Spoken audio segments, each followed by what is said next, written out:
কুনতুম খায়রা উম্মাতিন উখরিজাত লিন-নাসি তা'মুরুনা বিল মা'রুফ ওয়া তানহাউনা 'আনিল মুনকারি ওয়া তু'মিনুনা বিল্লাহ ওয়ালাউ আমানা আহলুল কিতাবি লাকানা খায়রাল লাহুম মিনহুমুল মুমিনুনা ওয়া আকসারুহুমুল ফাসিকুন। আল্লাহু আকবার। আল্লাহ রাব্বুল আলামিন বলেন, কুনতুম খায়রা উম্মাতিন উখরিজাত লিন-নাস। আল্লাহ বলে, বান্দারে তোমরা শ্রেষ্ঠ জাতি, তোমরা শ্রেষ্ঠ জাতি, তোমাদেরকে শ্রেষ্ঠ করে পৃথিবীতে বানানো হয়েছে, পাঠানো হয়েছে। উখরিজাত লিন-নাস, মানবতার কল্যাণের জন্য তোমাদেরকে পাঠানো হয়েছে। You are the best nation, তোমরা শ্রেষ্ঠ জাতি। তোমাদের কাজ হলো দুইটা। আল্লাহ তাআলা বলেন, তা'মুরুনা বিল মা'রুফি ওয়া তানহাউনা আনিল মুনকার। আল্লাহ বলেন, তোমরা মানুষদেরকে সৎ কাজের আদেশ করবে আর অসৎ কাজে তোমরা মানুষদেরকে তোমরা নিষেধ করবে। ওয়া তু'মিনুনা বিল্লাহ, আর ঈমান আনবে কার উপরে? আরো জোরে বলেন। আমি এই অংশটা শুধু আপনাদেরকে নিতে চাই। শুরুতেই আল্লাহ তাআলা বললেন, তোমরা শ্রেষ্ঠ জাতি, তোমাদেরকে বের করাই হয়েছে। উখরিজাত আই উযহিরাত, তোমাদেরকে বের করা হয়েছে মানবতার কল্যাণের জন্য। তোমাদের মিশন আর ভিশন হলো একটা, সেটা কি? তা'মুরুনা বিল মা'রুফি ওয়া তানহাউনা আনিল মুনকার। আল্লাহ রাব্বুল আলামিন বললেন, তোমাদের কাজ হলো একটা, মানুষদেরকে তোমরা সৎ কাজের আদেশ দিবে আর অসৎ কাজে তোমরা নিষেধ করবে।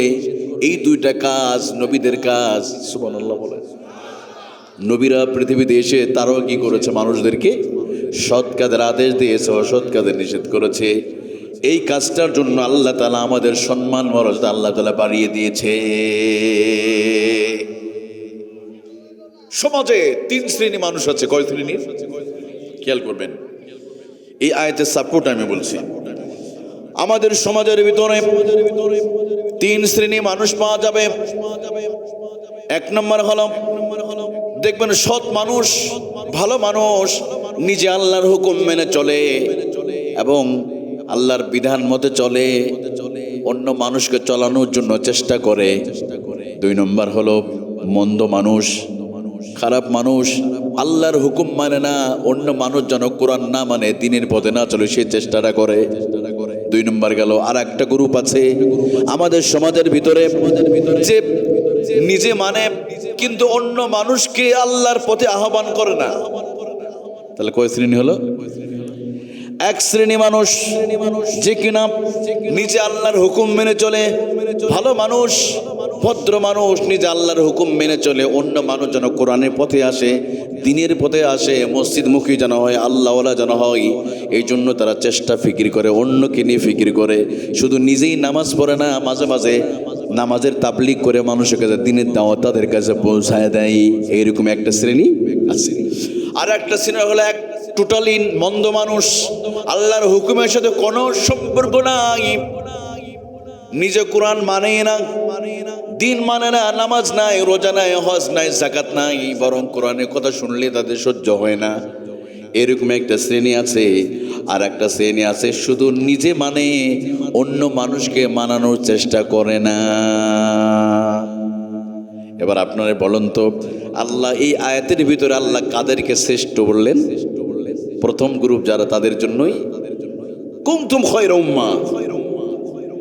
এই শ্রেণী মানুষ হলো একটা, ওই দলকে বলা হলো যে কিনা নিজে কোরআন মেনে চলে, সমাজে অসঙ্গতি, সীমালঙ্ঘন, কোরআন বিরোধিতা, আল্লাহ দুরিতা পছন্দ করে না। তারা চায় আমাদের সমাজটা সোনালী সমাজে পরিণত হয়ে যাক। তার নিজেও চুরি করে না, অন্য মানুষকে চুরি করতেও, নিজেরা মদ খায় না, অন্য মানুষকে মদ খেতে দিতে চায় না, নিজেরা দুর্নীতি করে না, অন্য মানুষকে দুর্নীতি করতেও দিতে চায় না, এই শ্রেণী মানুষদেরকে আমার আল্লাহ তাআলা আয়াতে আল্লাহ বলেন, কুনতুম খায়রা উম্মাতিন উখরিজাত লিন-নাসি তা'মুরুনা বিল মা'রুফি ওয়া তানহাউনা আনিল মুনকার। আল্লাহ রাব্বুল আলামিন ওই মানুষদেরকে বললেন, তোমরাই শ্রেষ্ঠ, তোম বেহতরিন উম্মত হও, তোমরাই রাসূলুল্লাহ শ্রেষ্ঠ উম্মত, যারা কিনা নিজের সঠিক পথে চলে, অন্য মানুষকে সঠিক পথে চলার জন্য প্রাণান্তকরভাবে চেষ্টা করে যায়। শুধু নিজেই কোরআন মানতে চায় না, অন্য মানুষকে কোরআন মানানোর চেষ্টা করে। এরকম মানুষের সংখ্যা কম না বেশি? খুব একটা বেশি নাই। মন্দ মানুষ যে কোরআন মানে না, দিন মানে না, নামাজ নাই, রোজা নাই, কোনো সম্পর্ক নাই। আবার আরেকটা মানুষ নিজে শুধু কোরআন মানে, নিজে শুধু নামাজ পড়ে, হজ করে, যাকাত দেয়, কিন্তু চোর চুরি করলে হাত কাটতে হবে এই বিধানটা কার্যকর হয়ে যাক, সে নিজে চায় না। এমন মানুষ আছে না নাই?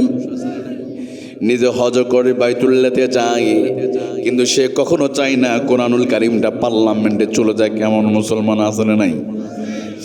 নিজে যাকাত দেয়, মাদ্রাসা দান করে, মাহফিলে আসে, কোরআন তেলাওয়াত করে, নিজের সন্তানকে মাদ্রাসায় দেয়, কিন্তু উনি কখনো চায় না কোরআনুল কারীমটা পার্লামেন্টে গিয়া অথবা কোরআনের আইন দিয়ে চোর চুরি করলে হাত কাটতে হবে, সুদ ঘুষ মদ ইয়াবা বাবা সব বন্ধ করতে হবে, এগুলো তার কোনো ফিকির। এবার আল্লাহ কে বলে দেখেন, রাসূলুল্লাহ সাল্লাল্লাহু আলাইহি ওয়াসাল্লাম তিরমিজির একটা হাদিসের মধ্যে বলেছেন, এই তিন শ্রেণীর ভিতরে ওই দুই শ্রেণীর মানুষ উভয়ই ক্ষতিগ্রস্ত হবে। যে মন্দ মানুষ সে ধ্বংস হবে, আর যে শুধু নিজে আমল করে অন্য মানুষকে আমল করার চেষ্টা করে না, সেও ধ্বংস হয়ে যাবে, কারণ সে নিজে শুধু আমল করে অন্য মানুষের চেষ্টা করে। হুযায়ফা রাদিয়াল্লাহু আনহু হতে বর্ণিত হাদিস, নবীজি মুহাম্মদুর রাসূলুল্লাহ সাল্লাল্লাহু আলাইহি ওয়াসাল্লাম বলেন, আমার রাসূল সাল্লাল্লাহু আলাইহি ওয়াসাল্লাম আউলা ইয়ানতাহান্না, নবীজি বলেন যারা কখনোই যারা কি করে অন্য মানুষকে ভালো পথের দাওয়াত দেয় না, দ্বীনের পথে দাওয়াত দেয় না, মন্দ কাজে নিষেধ করে না, মন্দ কাজে নিষেধ করে না, ভালো কাজে আহ্বান করে না, রাসূলুল্লাহ সাল্লাল্লাহু আলাইহি ওয়াসাল্লাম বলেন তাদের জন্য আউয়া বাসাল্লাহু আযাবা, আল্লাহর পক্ষ থেকে তাদের জন্য আসমান থেকে গজব আল্লাহ তাআলা অবতীর্ণ করে দিবে। শুধু নিজে নামাজ পড়লে হবে না, নিজে জিকির আজকার করলেন ঠিক আছে, কিন্তু অন্য মানুষের জন্য যখন ফিকির করবেন না, আল্লাহ ওই সমাজে যখন গজব দেবে সবাইকে একসাথে আল্লাহ তাআলা শেষ করে দিবে। এই জন্য আমার প্রিয় ভাইয়েরা, তাহলে আমরা পরিষ্কার হয়ে গেল তিন শ্রেণীর ভিতরে আমরা কোন শ্রেণীর মধ্যে থাকতে চাই। যেই শ্রেণী মানুষ নিজে ভালো থাকবে, কোরআন মেনে চলবে, অন্য মানুষকে কোরআন মেনে চলার চেষ্টাও। তবে এইটা আপনি একা চাইলে পারা যাবে না। আপনি একা চাইলে সমাজের মধ্যে ঘুষ আপনি নিষিদ্ধ করতে পারবেন না। আপনি একা চাইলে এই ভোলার জমিনে মদ নিষিদ্ধ করতে পারবেন না। আপনি কিছু মানুষ মিলে বসে কোনোদিন আপনি এইরকমভাবে জিনা নিষিদ্ধ করতে পারবেন না, যতক্ষণ না পর্যন্ত এই কোরআনুল কারীমটা সমষ্টিগত যদি আমরা যদি পার্লামেন্টে নিতে পারি, আমরা যদি সংখ্যাগরিষ্ঠভাবে যদি দ্বীনের কোরআনের আয়াত মেনে যদি চলতে পারি, কোরআনে বিল যদি আনতে পারি, তাহলে আমাদের পক্ষে সম্ভব। কারণ আল্লাহ সূরা হজের মধ্যে আল্লাহ এই আয়াতের ব্যাখ্যা করতে গিয়ে আমার আল্লাহ তাআলা সুন্দর করে ওখানে বলছেন, আল্লাযীনা ইম্মাক্কান্নাহুম ফিল আরদি ইয়াকামুস সালাতা ওয়া আতাউজ যাকাতা ওয়া আমারু বিল মা'রুফ। এখানে এসেছে ওয়া আমারু বিল মা'রুফি ওয়া নাহাউ আনিল মুনকার। ঘোষণাটা কার? একটু আস্তে বলুন, ঘোষণা কার? আল্লাহ রাব্বুল আলামিন বলেন, ইমানদাররা যখন পার্লামেন্টে চলে যাবে বা ক্ষমতা পেয়ে যাবে বা খেলাফতের দায়িত্ব পেয়ে যাবে, দায়িত্ব পাওয়ার পরে তারা কোরআন দিয়ে রাষ্ট্র চালাবে। প্রথমে বিল আনবে, তারা নামাজকে এস্টাবলিশ করবে, নামাজকে প্রতিষ্ঠা করবে, যাকাত প্রতিষ্ঠা করবে। এরপর আল্লাহ বলেন, তা'মুরুনা বিল মা'রুফি ওয়া তানহাউনা আনিল মুনকার। এরপর আমার আল্লাহ বললেন, নামাজ আর যাকাত প্রতিষ্ঠা করার পরে সমাজের মধ্যে যত অসঙ্গতি আছে কোরআন বিরোধী আল্লাহ দুরিতা যত কাজগুলো আছে এগুলো বন্ধ করার জন্য প্রাণান্তকরভাবে চেষ্টা করে যাবে, খারাপ কথা মানুষকে নিষেধ করবে। আমার পরিবারে বলেন তো, আপনি আপনার সমাজে যদি কোথাও একটা অন্যায় কিছু হচ্ছে, ইসলাম বিরোধী এবং কোরআন বিরোধী কাজ হচ্ছে, আপনি একা বাধা দিতে গেলে আপনি বলুন আপনাকে আরো খারাপ বলবে, তাই না? নিষেধ বলবে। এই জন্য এইটাকে কোথায় নিতে হবে? ওই চেয়ারে নিয়ে যাওয়া লাগবে। এই জন্য রাসূলুল্লাহ সাল্লাল্লাহু আলাইহি ওয়াসাল্লাম আল্লাহর কাছে নিজেই তিনি ক্ষমতা চেয়ে নিয়েছেন। সুবহানাল্লাহ বলেন। আমার নবী নিজে ক্ষমতা চেয়ে নিয়েছেন, কারণ 17 বছর বয়স থেকে আমার নবীর সমাজ থেকে অন্যায় রাহাজানি দূর করার জন্য তিনি চেষ্টা করে গিয়েছে। যখন তিনি নবী হয় নাই তখন থেকে আমার নবী এই সমাজের মধ্যে তা'মুরুনা বিল মারুফ ওয়া তানহাউনা আনিল মুনকার, এই দুইটা কাজ আমার নবী তখন করে গেছেন। এখনো নবী হয় নাই, মাত্র 17 বছর, নবুয়তের দায়িত্ব পায় নাই।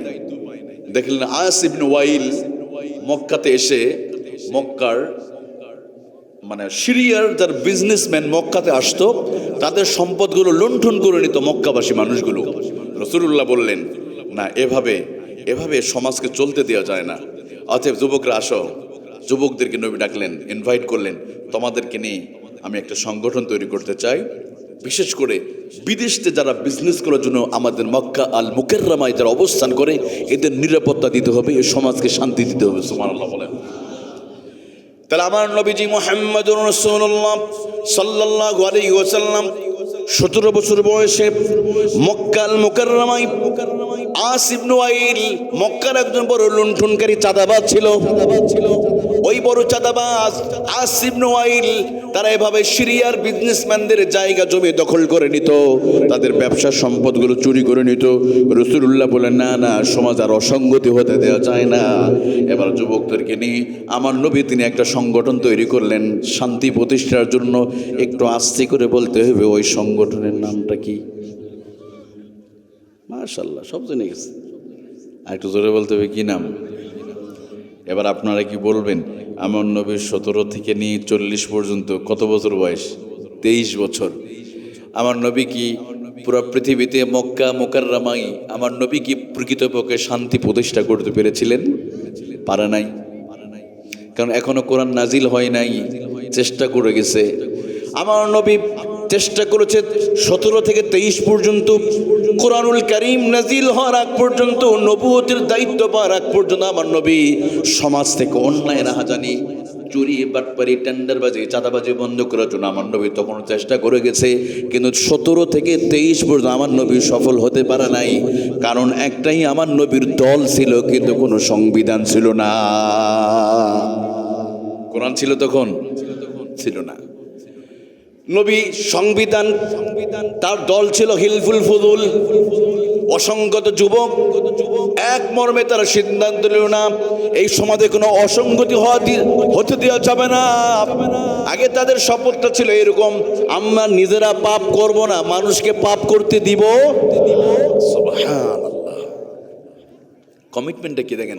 আমরা নিজেরা কোনো অন্যায় করব না, এই সমাজে কোনো মানুষদেরকে অন্যায় হতে দিব না। কিন্তু প্রকৃতপক্ষে সমাজে শান্তি আনতে আমার রাসূলুল্লাহ সাল্লাল্লাহু আলাইহি ওয়াসাল্লাম 40 বছর আগে তিনি 100% সফল হতে পারেন নাই। কারণ নবীর দল ছিল কিন্তু সংবিধান কোরআন ছিল না। এবার আসেন, আমাদের বাংলাদেশে গত 54 বছর ধরে অনেক দল আছে, কোটি কোটি ভক্ত অনুরাগী আছে, কিন্তু সেই সমস্ত দলগুলোর সংবিধান কোরআন না মানুষের আইন? একটু আস্তে বলতে হবে। যার কারণে গত 54 বছর ধরে এই বাংলার জমিনে নির্বাচন আসলে আমাদেরকে অনেক সময় প্রতিশ্রুতি দেওয়া হয়, শুধু আপনারা একটু দিবেন, আমরা ইতালি বানায় দিব। বলেন, এর আগে আমাদেরকে বলা হলো, ও বাবাজিরা আপনার শুধু একটা বার আপনার আমাদের দেন, একদম ঘরে ঘরে চাকরি, ঘরে ঘরে কি করে দেওয়া হবে, চাল একদম 5 টাকা 10 টাকা খাওয়ানো হবে, ঘরে ঘরে চাকরি দেওয়া হবে। আমরা দেখলাম ঘরে ঘরে মামলার লাশ উপহার দেওয়া হয়েছে। কতক্ষণ ঠিক কিনা? 10টা তো দূরের কথা, 80 টাকা পর্যন্ত আপনার চাল কিনে খাইছেন, তাই না? বারবার এ প্রতিশ্রুতি দেওয়া হয়। গত 54 বছর ধরে এই বাংলার জমিন থেকে হত্যা, রাহাজানি, খুন, ধর্ষণ আমরা কোনোদিন বন্ধ করতে পারিনি। কথা বলা ঠিক কিনা? কারণ হলো আমাদের দল আছে, কোটি কোটি ভক্ত অনুরাগী আছে, এই দলগুলোর ভিতরে কোরআনের আইন নাই, কোরআন সংবিধান হিসেবে ছিল না বলে তারাও সফল হতে। এমনকি এই 54 বছরের ভিতরে নারীদেরকে আমরা ক্ষমতায় বসিয়ে দিলাম। প্রধান দুইটি দলের প্রধান পুরুষ না নারী? দুইজন নারী না পুরুষ?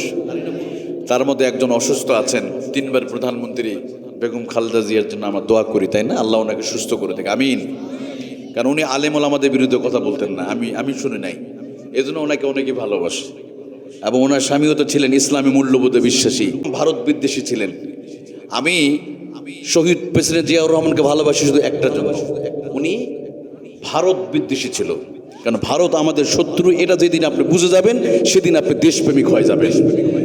কথা বলেন ঠিক কিনা? আবার উনি যে অসুস্থ, উনি নিজেও কখনো দেখবেন মিডিয়াতে আলেম ওলামা, হুজুর, মাদ্রাসা, জঙ্গিবাদ এগুলো নিয়ে তেমন কথা বলতেন না। এই জন্য হুজুররা কিন্তু খালেদা জিয়ার জন্য দোয়া করে, আমরাও করি, তাই না? করি, এতে কোনো সমস্যা নাই। যাই হোক, আমার কথা অন্য কথা। আমার কথা হলো যে এই যে প্রধান দুইটি দলের প্রধান যারা ছিলেন, 54 বছরের ভিতরে 29 বছর মহিলারা রাষ্ট্র চালিয়েছে। কত বছর?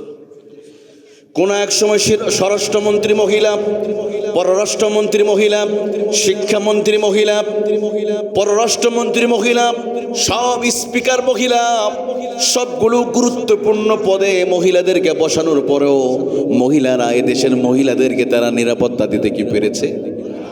পারে নাই। এমনকি আহারে এই যে সুবর্ণচরে গত টামে নির্বাচনের সময় আমার এক বোনকে শুধুমাত্র অপোজিশন দলে ভোট দিয়েছিল বলেই 5 জন মিলে একজন নারীকে ধর্ষণ করেছে। নাউজুবিল্লাহ। এই বিজয়ের মাসেও গত কয়েকদিন আগে শরীয়তপুরে ধর্ষণ করা হলো। আজকে 16ই ডিসেম্বর, 12ই ডিসেম্বরে ধর্ষণ হয়েছে। অথচ আমাদের মুক্তিযোদ্ধারা তাদের বুকের তাজা রক্ত ঢেলে দিয়ে 56,000 বর্গমাইল খুঁজে একটা রাষ্ট্র তারা উপহার দিল, একটা পতাকা, একটা ফ্ল্যাগ দিয়েছে।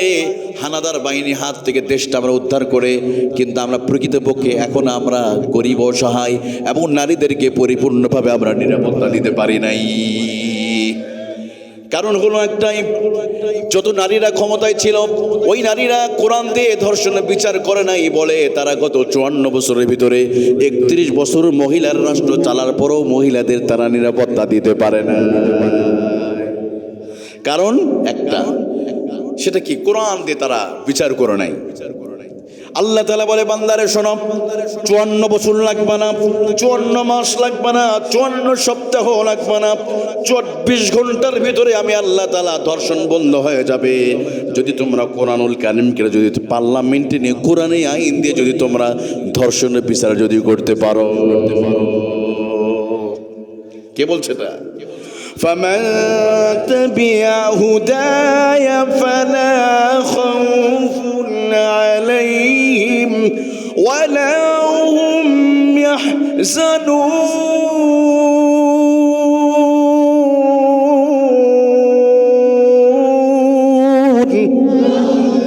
আল্লাহ রাব্বুল আলামিন বলেন, ফামান তাবিয়া হুদায়া ফালা খাউফুন আলাইহিম ওয়ালা হুম ইয়াহজানুন।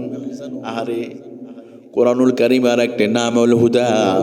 যদি তোমরা এই হুদা নামক কিতাব থেকে শিক্ষা নিয়ে ব্যক্তি সমাজ জীবন যদি তোমরা পরিচালনা করতে, আমার আল্লাহ বলেন, লা খাউফুন আলাইহিম ওয়ালা হুম ইয়াহজানুন। কোনো ভয় থাকবে না দুনিয়াতে আখিরাতে।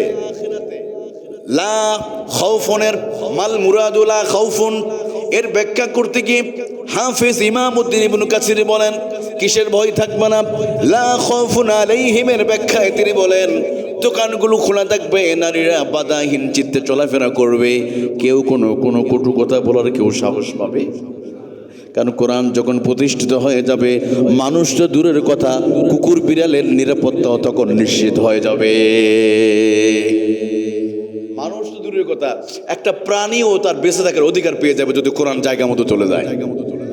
অর্থাৎ ওমরের জামানায় ওনার রাজত্ব এরিয়া ছিল 12 লক্ষ বর্গ মাইল, আর আমাদের এরিয়া আজ কতটুকু? 56,000 বর্গ মাইল। ছোট একটু জায়গা, মানচিত্রের ভিতরে বাংলাদেশ অনেক খুঁজে পাওয়া যায় না, অনেক ভালো করে দেখতে হয়। এত ছোট একটু এরিয়া, এত ছোট জায়গার ভিতরে 54 বছরের ভিতরে 54 বছরে আমরা 56,000 বর্গ মাইলের ভিতরে নারীদেরকে নিরাপত্তা দিতে পারলাম না, মানুষের নিরাপত্তা দিতে পারে নাই।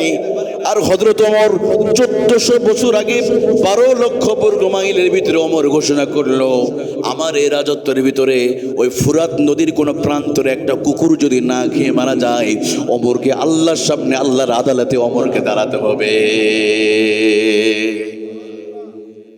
ওটা কোন সমাজ? যেই সমাজে একটা কুকুরের বেঁচে থাকার অধিকার ছিল। আর আজকে মানুষের অধিকার আছে? নাই। আজকে মানুষ তো এতটা আমরা নিচে চলে গিয়েছি যে প্রাণীদের চাইতে নিচে চলে গেছি। একটা কুকুর কুকুরকে মারে না, একটা বিড়াল বিড়ালকে হত্যা করে না, সাপ সাপকে হত্যা করে না, বাঘ বাঘকে হত্যা করে না, সিংহ সিংহকে হত্যা করে না, মুরগি মুরগিকে জবাই করে না, বিড়াল বিড়ালকে জবাই করে না, হাঁস হাঁসকে জবাই করে না। আরে মানুষ আশরাফুল মাখলুকাত, যে আয়াত আমি বললাম শ্রেষ্ঠ জাতি হওয়ার পরে, মানুষ মানুষকে মেরে কেটে টুকরো টুকরো করে বস্তাবন্দি করে নদীতে ফেলে দেয়। কতটা নিচে চলে গেছে আমরা। অর্থাৎ প্রাণীদের ভিতরে শান্তি আছে, ওদের মধ্যে কোনো সমস্যা। কারণটা হলো আফগায়রা দীনিল্লাহি ইয়াবগুনা ওয়া লাহু আসলামা মান ফিস সামাওয়াতি ওয়াল আরদি তাওআন ওয়া কারহা। আল্লাহ রাব্বুল আলামিন বলেন, আকাশে জমিনে যত প্রাণী আছে, যা কিছু আছে, ইচ্ছায় অনিচ্ছায় তারা হুকুম মানে কার? আর একটু আসতে বলেন। তাহলে আকাশে এই যে আপনাদের পাশেই অথই জলরাশি বঙ্গোপসাগর চলে এসেছে, বেশি দূর নয়। এই যে অথই জলরাশি, এই পানির নিচে আছে দেখবেন কত মাছ, মেঘনা নদীর মাছ, যমুনা নদীর মাছ। বঙ্গোপসাগরের মাছের সাথে কি কোনোদিন এমন হলো যে মেঘনা নদীর মাছ আর যমুনা নদীর মাছের মাঝে কোনোদিন ঝগড়া হয়েছে? তার মানে ওই পানির নিচে, অথই জলরাশির নিচে ওই প্রাণী মাছের ভিতরে শান্তি আছে, কোনো মারামারি নাই, কোনো সাফাত ফাসা করতে মানাই, কেউ কারো মামলা দেয় না, কেউ কারো হত্যা করে না, কেউ কারো জায়গা দখল করে না, কেউ কারো টিউবওয়েলে পানি বন্ধ করে না। কিন্তু আমরা মানুষ আশরাফুল মাখলুকাত হওয়ার পরে কয়েকটা দিন পৃথিবীতে থাকবো, এরপর আমরা মানুষ মানুষের জায়গা দখল করে নেই। আপনাদের ভোলাতে নাই এরকম কিন্তু আছে না? নাই? পেশি শক্তি দিয়ে অন্যের জায়গা দখল করে, আছে না? অথচ উনি থাকবে না, কোথায় যাবে? আমরা এখানে যারা আছি, আগামী 40 বছরের ভিতরে আমরা একটা মানুষ থাকবো না। 40 তো দূরের কথা, 30 বছরের ভিতরে 90% মানুষ আমরা কবরে চলে যাব। আমিও চলে যাব, আপনারাও যাবেন, কেউ আমরা থাকবো। কয়েকদিন আগে গাইবান্ধা, আমার ওই দিন প্রোগ্রাম ছিল সম্ভবত খুলনাতে, লাইফে দেখেছেন একজন বক্তা কোরআনের কথা বলতে বলতে জায়গাতেই তিনি মারা গেলেন। এই ভিডিওটা কি দেখেছেন কেউ? ওনাকে দেখছে। মৃত্যু কত নিকটে, কত কাছে, আমাদের মৃত্যু কত কাছে। আহারে কবরতে রেডি হয়ে আছে, এরপর মানুষ হিংস্র জানোয়ারকে হার মানিয়ে ফেলে, সামান্য একটা স্বার্থের জন্য মানুষ মেরে ফেলে। ভিন্ন মত, ভিন্ন তরিকার, ভিন্ন মার্কা, বাস তার সাথে সম্পর্ক আছে না? অথচ বলুন তো, আমাদের চামড়া কেটে ফেললে রক্তের কালারটা কি? সবার কালার লাল। আপনি তরমুজ পার্টি করেন, তরমুজ পার্টি আর বাঙ্গি পার্টি, দুজনের রক্ত কি আলাদা? আপনি যেই ধর্মের হন, হিন্দু হোক আর খ্রিস্টান, বৌদ্ধ, বুদ্ধিস্ট, যেই হোক না কেন, সবার রক্তের কালার কি? লাল। আমাদের কাপড়ের কালার কোনো পরিবর্তন নাই। এমন না উনি হলো বাঙ্গি পার্টি, তার কাফনের কাপড়টা হবে লাল কালারের, এরকম আছে নাকি? তবে হ্যাঁ, কিছু ভণ্ড গ্রুপ আছে যাদের জানাজা ওরা নিজেরাই পড়ে, ওজনে গোসল নাই, নামাজও পড়ে না, কোরআনের সাথে সম্পর্কও নাই। ওরা কি করে, ওদের ওই ভণ্ড দিয়ে ওদেরকে জানাজা পড়ায়, আছে না? এরকম কিছু আছে, লাল শালু দিয়া করে। আল্লাহ হেদায়েত দান করুন। সবার জন্য আমরা দোয়া করি, তাই না? কিন্তু আমি বলছিলাম আমাদের কাফনে কাপড় কালার সাদা, কবর 3.5 হাত, কোনো পার্থক্য নাই। সব কিছু এক, খাবার পদ্ধতি এক, কথা বলার পদ্ধতি এক, কথা শোনার পদ্ধতি এক। আপনি যেই দল করেন না কেন, খাবার সময় এইভাবে খেতে হবে, কোনো আলাদাভাবে খাওয়া যায় না। আপনি রাগ করেন না, উনি এদিকে খেলে করেন, আমি পিছন দিতে খাবো, একটু রাগ করা যায় না? একটু মাঝে মধ্যে রাগ করে, অমুক দল এটা করছে কেন, বাস আমাদের এটা প্রতিশোধ দিতে হবে। না প্রিয় ভাইরা, এটা ইসলাম নয়, ইসলাম এটা শিখায় না।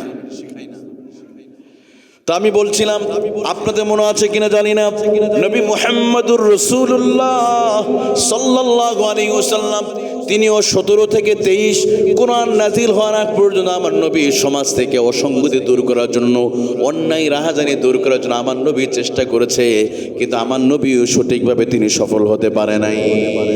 এবার আল্লাহ তাআলা যখন নবীর উপর কোরআন নাজিল করে দিল, সুবহানাল্লাহ বলেন না, যখন কোরআন নাজিল হওয়া শুরু করলো, এবার আমার নবী আস্তে আস্তে সমাজের ভিতরে অন্যায় দূর হতে শুরু করেছে।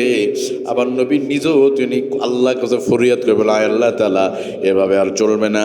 দীর্ঘদিন আমি তাবলীগের কাজ করলাম, দিন প্রচারের কাজ করলাম, কিন্তু তুমি আমারে সুলতানান নাসিরা আমারে বানায় দাও, রাষ্ট্র ক্ষমতা আমারে দাও। দেখো কিভাবে সমাজ থেকে অন্যায় দূর করতে হয়। নবীজি দোয়া করলেন, বনি ইসরাইলের মধ্যে এসেছে, রব্বি আদখিলনি মুদখালা সিদকিন ওয়া আখরিজনি মুখরাজা সিদকিন ওয়াজআলনি মিন লাদুনকা সুলতানান নাসীরা।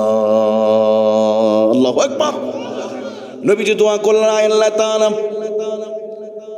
17 থেকে 23 পর্যন্ত চেষ্টা করলাম, সফল হতে পারি নাই। মক্কাতে 13 বছর, ওগো আল্লাহ তুমি আমারে সুলতানান নাসিরা দাও, রাষ্ট্র ক্ষমতা তুমি আমারে দিয়ে দাও। এবার আল্লাহ রাব্বুল আলামিন রাসূলুল্লাহকে মদিনা নামক একটা রাষ্ট্রের নেতৃত্ব কর্তৃত্ব রাসূলুল্লাহ হাতে আমার আল্লাহ তাআলা দিয়ে দিলেন। এবার নবী মদিনায় আসার পরে একটা করে আয়াত নাজিল হয়ে যায়, একটা করে সমাজ থেকে অন্যায় দূর হয়ে যায়। এতদিন পারল না, কারণটা হলো তখন কোরআন ছিল না, তখন সংবিধান ছিল না। কোরআন নাজিল হয়েছে, একটা করে আয়াত নাজিল হয়, একটা করে অপরাধ সমাজ থেকে চলে যায়। ঠিক তেমনি 54 বছর কেন 100 বছর ধরে যদি বাংলাদেশে যদি এভাবেই যদি এই ব্রিটিশের আইন দিয়ে যদি চলতে থাকে, 100 বছর চললেও এই সমাজ থেকে নারীদের অধিকার নিশ্চিত হবে না, গরিবদের গরিব অসহায়দের অধিকার নিশ্চিত হবে না। একদল 10 তলায় আর একদল গাছতলায় থাকবে, বৈষম্য তো থাকবে, চরমভাবে বৈষম্য থাকবে। তবে হ্যাঁ, আমার আল্লাহ বলে, বান্দারে শোনো শোনো, তোমরা আল্লাহর আইন দিয়ে যদি চলতে পারো, আল্লাহ বলেন আমি আল্লাহ তোমাদেরকে বলে দিলাম সমাজের ভিতরে কোনো অসঙ্গতি থাকবে। এখন কেউ যদি বলে এই আধুনিক যুগে হুজুর আমরা নামাজ পড়বো, যাকাত দিব, বাইতুল্লাহতে গিয়ে হজ করব, কিন্তু আমরা কোরআনের আইন, খেলাফতের আইন, শরিয়া আইন বিশ্বাস করি না, তাহলে কি উনি ওই 3 শ্রেণীর ভিতরে কয় নম্বরে চলে গেছে? 3 নম্বরে। ক্ষতিগ্রস্ত কিন্তু 2টা হবে। কোনটা? যে একদম মন্দ মানুষ, আল্লাহর হুকুম মানেই না, আর যে মানে হজ করে, যাকাতও দেয়, মাঝে মাঝে মাথায় টুপিও পরে, বিভিন্ন জায়গায়ও যায়, কিন্তু নিজে কোরআন মানে, অন্য মানুষকে মানানোর চেষ্টা করে না। এই 2টাই ধ্বংস হয়ে যাবে। কে বলেছে? এখন কেউ যদি বলে এই আধুনিক যুগে আমরা কোরআনে আইন মানি না, তার কি ঈমান থাকবে? আর একটু আসতে বলেন, তারা আবার শুনতে পাবে। আর একটু আসতে বলেন। যদি কেউ বলে কোরআন মানি না, কোরআনে আইন এই যুগে চলবে না, আধুনিক যুগে হাত কাটা আইন বিশ্বাস করি না, আচ্ছা বলেন তো, ইসলাম ধর্মে টয়লেটে যাওয়ার নীতিমালা আছে না নাই? একটা মানুষ বাথরুমে গেলে বা ওয়াশরুমে যদি যান, কোন পা দিয়ে প্রবেশ করতে হয়? বাম পা। বের হওয়ার সময় ডান পা।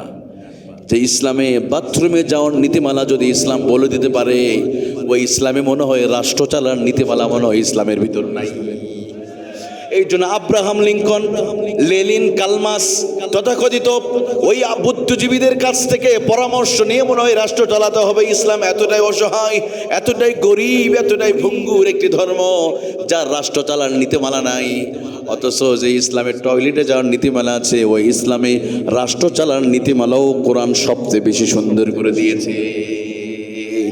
কোরআনের মতো এত সুন্দর সমাজ কেউ এই ইতিহাসে দিতে পারে নাই, যেটা আমার রাসূলুল্লাহ সাল্লাল্লাহু আলাইহি ওয়াসাল্লাম করেছেন।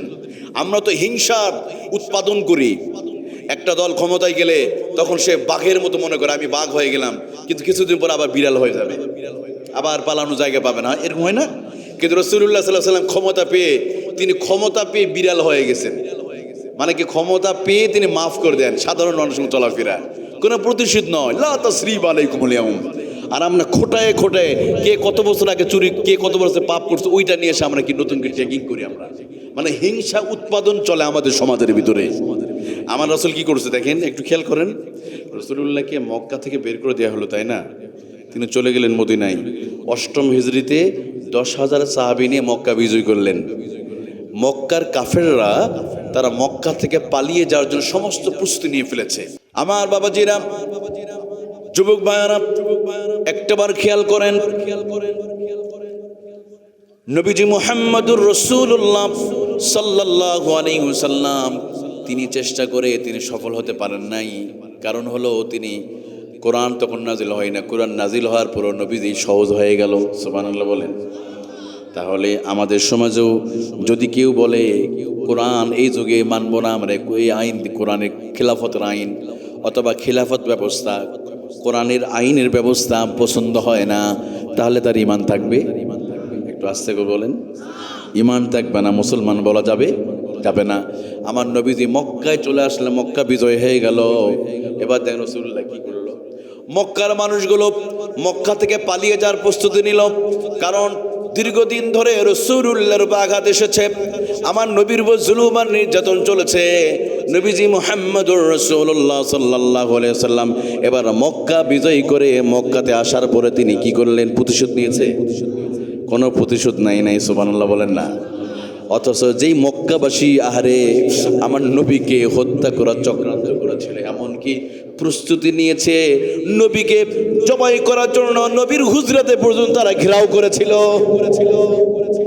নবীজিকে শান্তিতে থাকতে দেয় নাই মক্কার ভিতরে। আমার নবী চলে গেলেন মদিনায়। 10,000 সাহাবী নিয়ে মক্কা বিজয় করলেন। এবার মক্কার কাফেররা ভয় পেয়ে গেল, সবাই নিজ নিজ জায়গা থেকে পালাও, যার যার জায়গা থেকে পালাও বলে সবাই গাট্টি বুঝকা বাঁধানো শুরু করেছে। কারণ মুহাম্মদ ক্ষমতা পেয়ে গেছে, আমাদের কাছকে শেষ করে ফেলবে।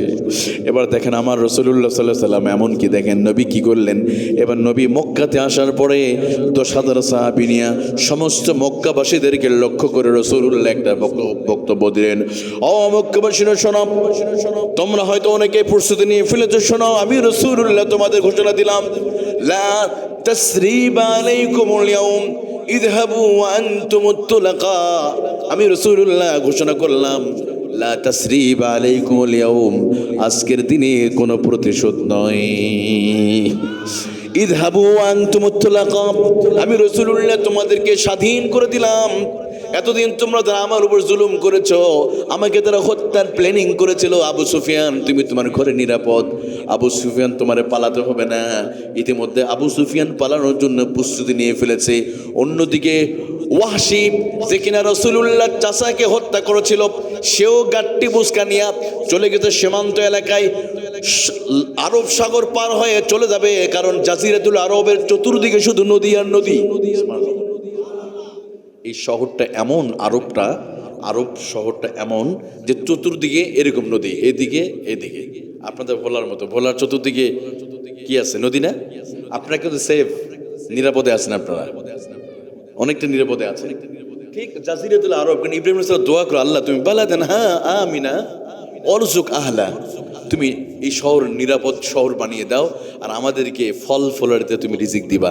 আল্লাহ তাআলা এই জন্য এমনভাবে এই জাজিরাতুল আরব, সৌদি, কুয়েত, কাতার, বাহরাইন, এই দেশগুলোকে এমনভাবে আল্লাহ তৈরি করেছে, দেখুন চতুর্দিকে সাগর, তো অন্যদিকে দিতে এই সাগর পার হতে হবে। ওয়াহশী মানে গাট্টি বসকানে মাথায় এরকম চাদর দিয়ে মুখটা ঢেকে এবার পালাইতেছে। কারণ মুহাম্মদ সাল্লাল্লাহু আলাইহি ওয়াসাল্লাম মক্কার নেতৃত্ব আর কর্তৃত্ব পেয়ে গেছে, আজকে আমাকে শেষ করে ফেলবে। কারণ ওয়াহশী চলে যাচ্ছে ওইদিকে।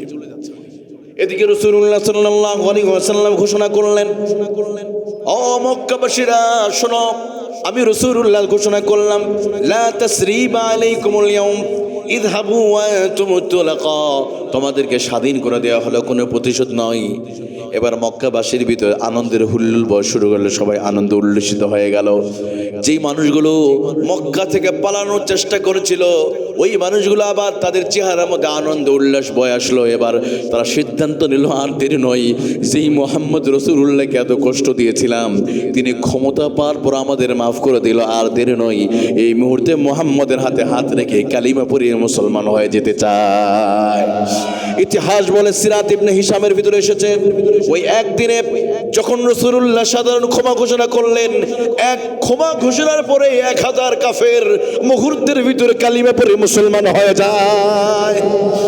সবাই লাইন ধরে আসতেছে, আবু সুফিয়ান, মুগিরা, সবাই কি সিরিয়াল ধরে আসছে রাসূলুল্লাহর সামনে, আমাদের মুসলমান বানিয়ে দেন, আমরা তো ভুল করেছি, আমরা বুঝি নাই, আপনাকে অনেক অন্যায় করেছি, নবীজি আপনি মাফ করে দেন। সুবহানাল্লাহ বলেন। ওই সময় ইয়েমেনের একটা কাফেলা দল মক্কা ভ্রমণে এসেছিল বাইতুল্লাহ দেখবে। ওই যুগে যারা বেঈমান তারাও বাইতুল্লাহ দেখতে আসতো। ওই গ্রুপটা দেখলো কি ব্যাপার, মুহাম্মদ পালিয়ে গেছিল সেই মানে মক্কাতে, আসার পর সবাই মাফ করে দিয়েছে। এটা কোন ধরনের মানুষ উনি, কতটা হৃদয়বান মানুষ, কোন প্রতিশোধ, যাকে হত্যা করার জন্য চেষ্টা করলো, মানে এত নির্যাতন করলো, নিজের জন্মভূমিতে থাকতে পারলো না, উনি আজকে নেতৃত্ব কর্তৃত্ব পেয়ে গেছে, এরপর মাফ করে দিয়েছে। আসলে মোহাম্মদ তো সাধারণ মানুষ নয়। ওই গ্রুপের মানুষগুলো তারাও এসে নবীদের সাথে দেখা করতে আসলো, দেখি না মোহাম্মদ কেমন। আমার নবীর সামনে এসে যখন দেখে রাসূলুল্লাহ সাল্লাল্লাহু আলাইহি ওয়াসাল্লামের সুন্দর চেহারা মোবারক দেখে, তার মুখের বিনয় নম্রতার কোমল হৃদয়ের অধিকারী মানুষটা দেখে তারা বলল, আমরাও সিদ্ধান্ত নিতে চাই, আমরা এসেছিলাম মক্কা দেখার জন্য, কিন্তু এই মুহূর্তে মুহাম্মদের হাতে হাত রেখে কালিমা পড়ে মুসলমান হয়ে যেতে চাই। সুবহানাল্লাহ। সূরা নাসরের মধ্যে আল্লাহ বলছে, রাসূলুল্লাহ যখন প্রথম দিকে এই মক্কাতে যখন দাওয়াত দিচ্ছিলেন তখন একা, কয়জন? একজন মানুষ। নবী পরিবার, ফ্যামিলি, সমাজ রাসূলুল্লাহর বিরুদ্ধে দাঁড়িয়ে গেল, নবীজিকে পাথর মারল আবু লাহাব, তাব্বাল্লাকা লিহাযা জামাআতানা। এটা ইতিহাস তো জানেন, কেউ সাপোর্ট করে নাই। নবী নামাজ পড়তে যেত, মাথার উপরে উঠে নারী ভুরু চাপায় দিত, এমন একটা কষ্টের সময় ছিল না। নবীজি দাওয়াত দিতেও পারেন না, প্রকাশ্যে বের হতে পারেন না, পাহাড়ে গুহায় গুহায় 3 বছর ধরে দাওয়াত দিলেন। নবীর মনটা বড় খারাপ। আমার আল্লাহ বলো, নবী আপনি মন খারাপ করেন না, এমন একটা দিন আসবে এই মক্কার মানুষগুলো দলে দলে কালিমা পড়ে আপনার হাতে তারা মুসলমান হয়ে যাবে। ইযা জাআ নাসরুল্লাহি ওয়াল ফাতহ ওয়া রাআইতান নাসা ইয়াদখুলুনা ফি দীনিল্লাহি আফওয়াজা।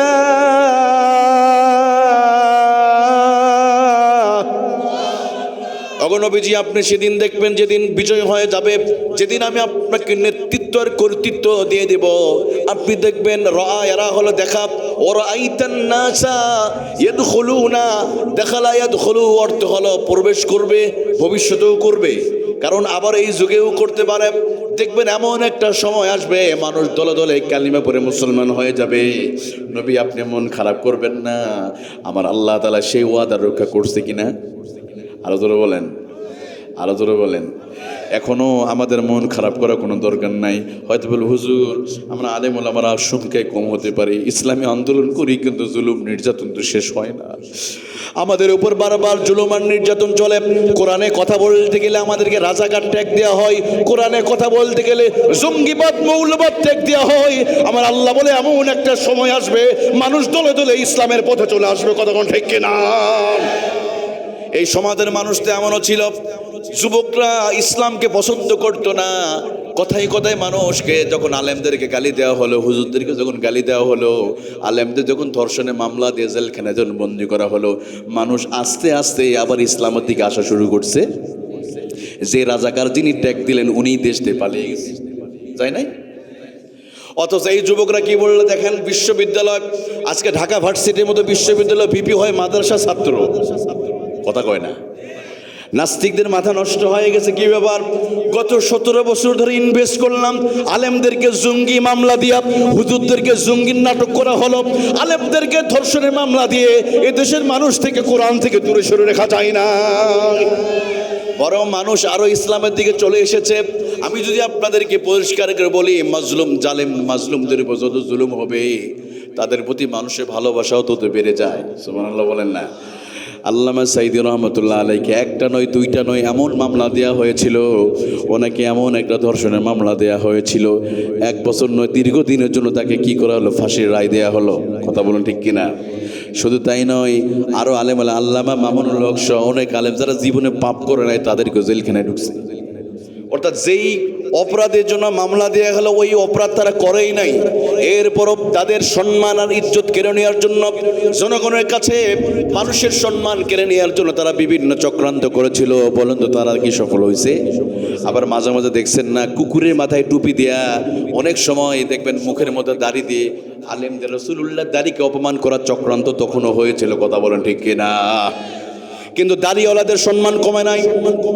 আপনারা জানেন 2013 সালে রাজশাহীতে একবার হলো কুকুরের মাথায় টুপি দেওয়া হয়েছিল, যেমন খুশি তেমন সাজো। অনুষ্ঠানের ভিতরে দেখা গেল রাজাকার সাজাতে গিয়া অধিকাংশের মুখের মতো দাড়ি দেওয়া হলো আর মাথায় টুপি, অথচ যত রাজাকার ধরা পড়েছিল একটা রাজাকারের মুখের মধ্যে কোনো দাড়ি ছিল?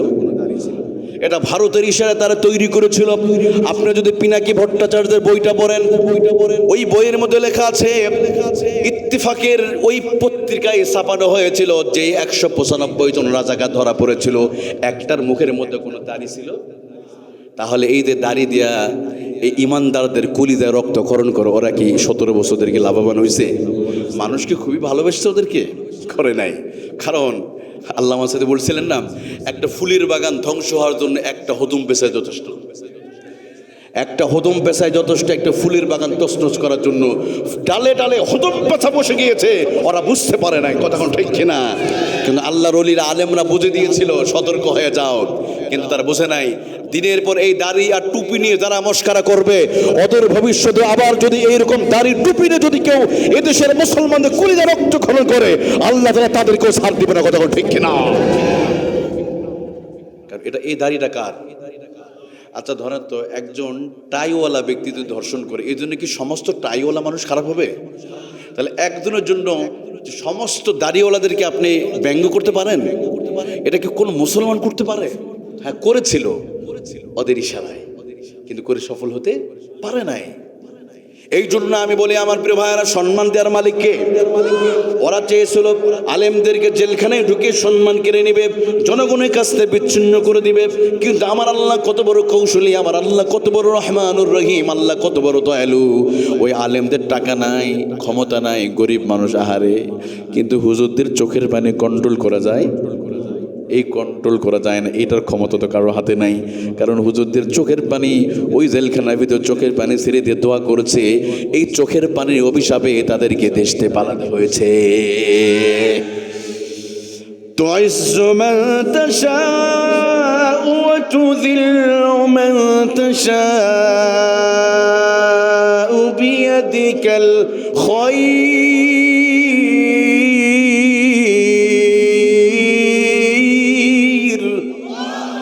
আল্লাহ রাব্বুল আলামিন বলে, আমি আল্লাহ যাকে ইচ্ছা করে সম্মানিত করি, আবার যাকে ইচ্ছা করে বেইজ্জতি করি।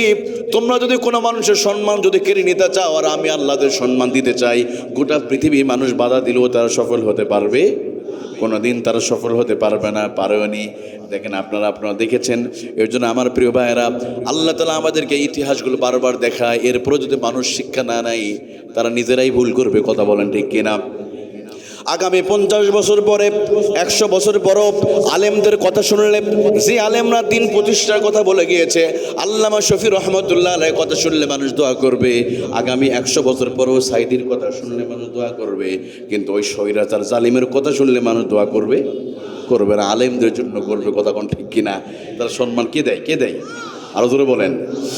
এই জন্য আমি বলি আমার বাবাজিরা, আল্লাহ রাব্বুল আলামিন আমাদেরকে জানিয়ে দিচ্ছে, বান্দারে শোনো, তোমরা যদি কোরআনের দিকে আসতে পারো, আল্লাহ তাআলা ওই সমাজটা কি করে দিবে? সোনালী সমাজে পরিণত করে দিবে। কিন্তু এই সমাজে যতদিন কোরআনুল কারীমকে ট্রাইফাট করা হয়েছে, ততদিন আমরা শান্তির মুখ দেখতে পারবো না। তাহলে আমার রাসূল সফল হলো কখন? কোরআন নাজিল হলো যখন,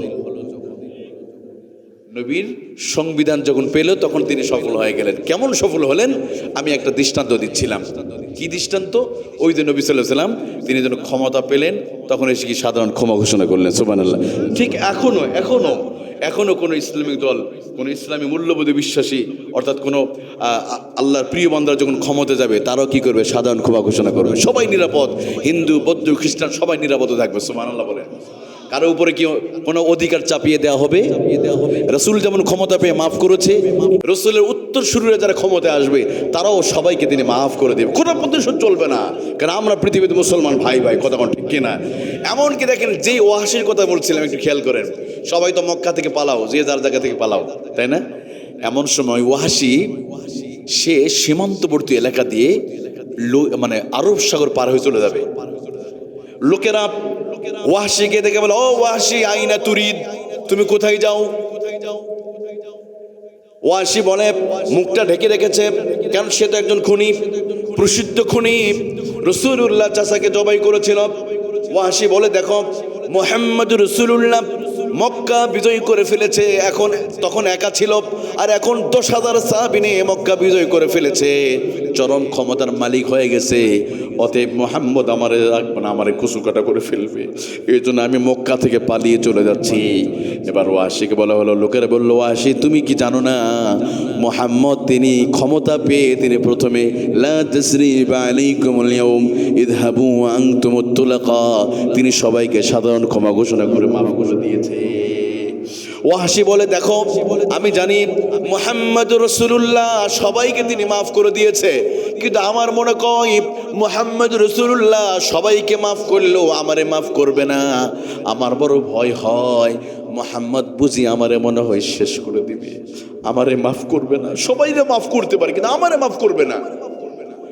লোকেরা বললো, কেন? তুমি কি অপরাধ করেছ? তুমি কি এত বড় ভুল করেছ?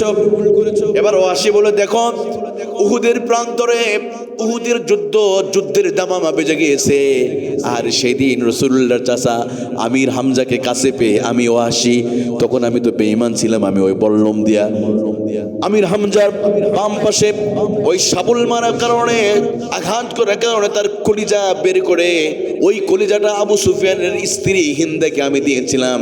হিন্দা আমির হামজার চর্বিকে, তার কলিজাকে চর্বণ করেছে, আর তার কলিজা কেটে টুকরো টুকরো করে আমরা ফেলে দিয়েছিলাম। আমার বিশ্বাস মুহাম্মদ রাসূলুল্লাহ সবাইকে মাফ করলেও আমারে মাফ করবে না, কারণ আমার চেহারা যখন দেখবে, ওয়াহাশির চেহারা যখন দেখবে, আমির হামজার দৃশ্য তার চোখে ফুটে উঠবে। ওই উহুদের প্রান্তরে আমির হামজাকে শহীদ করে দিয়েছিলাম, আমার বড় ভয় হয়, আমার মনে রাখবে না। এবার লোকেরা বললো, ওয়াহাশি তুমি হয়তো জানো না, যেই মানুষটা এতদিন পরে আসার পরে যখন সবাইকে যখন মাফ করে দিয়েছে, তোমারও হয়তো মাফ করতে পারে, যাও না তুমি একটাবার, তুমি চেষ্টা করে আসো, রাসূলুল্লাহ দরবারে যাও। এবার ওয়াহাশি চলে গিয়েছে, দুজাহানের সরদার, আখিরাতের ব্যারিস্টার, ইমামুল মুরসালিন, সাইয়্যিদুল মুরসালিন নবী মুহাম্মদুর রাসূলুল্লাহর হুজুরে চলে গিয়েছে। পেছন থেকে সালাম দেয়, আসসালামু আলাইকা ইয়া রাসূলুল্লাহ। নবীকে সালাম দিয়ে নবী বলে, কে? ওয়াহাশি পিছন থেকে বলে, আমি ওয়াহাশি। নবী বললেন, কোন ওয়াহাশি? এবার ওয়াহাশি বলে, আমি হলাম সেই ওয়াহাশি যে ওয়াহাশি আপনার চাচাকে উহুদের প্রান্তে শহীদ করে ফেলেছে। নবীজি অবাক হয়ে তাকিয়ে দেখলেন। ওয়াহাশি বলে, আমি শুনলাম আপনি ক্ষমা করে দিয়েছেন। আতাইতুকা ইয়া রাসূলুল্লাহ, আমি আপনার কাছে এসেছি তওবা করার জন্য। যদি উরিদু আন মুসলিমা, আপনি যদি ক্ষমা করে দেন আমি আপনার হাতে কালিমা পড়ে মুসলমান হয়ে যাব। উরিদু আন মুসলিমা, আমি এসেছি আপনি যদি আতাইতুকা, যদি আপনি আমি তওবা করতে এসেছি, যদি আপনি আমাকে মাফ করেন আমি মুসলিমা মুসলমান হয়ে আপনার দলে শামিল হয়ে যাব। সুবহানাল্লাহ বলেন। যখনই সে বলেছে আমি মুসলমান হয়ে যাব, রাসূলুল্লাহ সমস্ত তার রাগ ক্ষোভ মুহূর্তের ভিতরে ভুলে গেলেন। সুবহানাল্লাহ। আচ্ছা, আমরা কি করতাম ভাই? আপনার সামনে আপনার মাকে গালি দিয়েছে, বাবাকে গালি দিয়েছে, অথবা কাউরে খুঁট করছে, এমন মানুষ পাইলে আমরা কি করতাম? কত ভয়ঙ্কর আচরণ হতো না, যেটা কোনো ইয়ে থাকবে না, কত ভয়ঙ্কর আচরণ করতাম। কিন্তু নবী সাল্লাল্লাহু আলাইহি ওয়াসাল্লাম কি মুসলিম হবে বাস, মানে ইসলাম কি এত ভালোবেসেছে আমার নবী, শুধু মুসলমান হতে চেয়েছে বাস, তার নিজের স্বার্থ জলাঞ্জলি দিয়েছে। আর আমরা কিন্তু অনেকটা স্বার্থপর, কিন্তু নবীজি ইসলামের জন্য নিজেকে বিলীন করে দিয়েছে। সুবহানাল্লাহ। এবার নবীজি বললেন, তবে এবার ওয়াহাশি বলল, রাসূলুল্লাহ সাল্লাল্লাহু আলাইহি ওয়াসাল্লাম, তবে হ্যাঁ আমার একটা শর্ত আছে, আমি মুসলমান হব কিন্তু আমার একটা শর্ত আছে। সর্বনাশ। এমনি এতদিন পরে মুসলমান হতে আসছে, আবার শর্ত লাগায় দেয়। কত বড় বাটপার, খেয়াল করেন। আপনাদের কি কষ্ট হচ্ছে? এবার কি ওয়াহাশি কি বললো? হ্যাঁ, আমি মুসলমান হতে চাই, কিন্তু আপনি আমাকে একটা শর্ত দিতে হবে। ওই শর্ত যদি পূরণ করতে পারেন তাহলে মুসলমান হবে। ওয়াহাশি বললেন, তবে শুনেন, ওগো নবী মুহাম্মদুর রাসূলুল্লাহ সাল্লাল্লাহু আলাইহি ওয়াসাল্লাম, আপনি যদি একটা শর্ত পূরণ করেন। কি শর্ত? উরিদু আন উসলিমা হাত্তা ইয়াসমা কালাম আল্লাহ।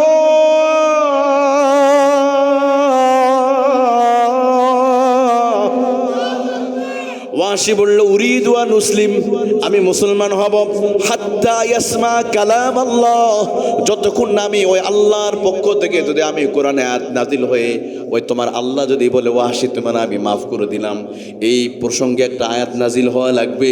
যদি আল্লাহ মাফ করে দেওয়ার প্রতিশ্রুতি দেয়, আর ওটা যদি আমি হাত্তা ইয়াসমা কালাম আল্লাহ, যতক্ষণ না আমি আমার কর্ণ করে না শুনবো, ততক্ষণ পর্যন্ত আমি মুসলমান হব না।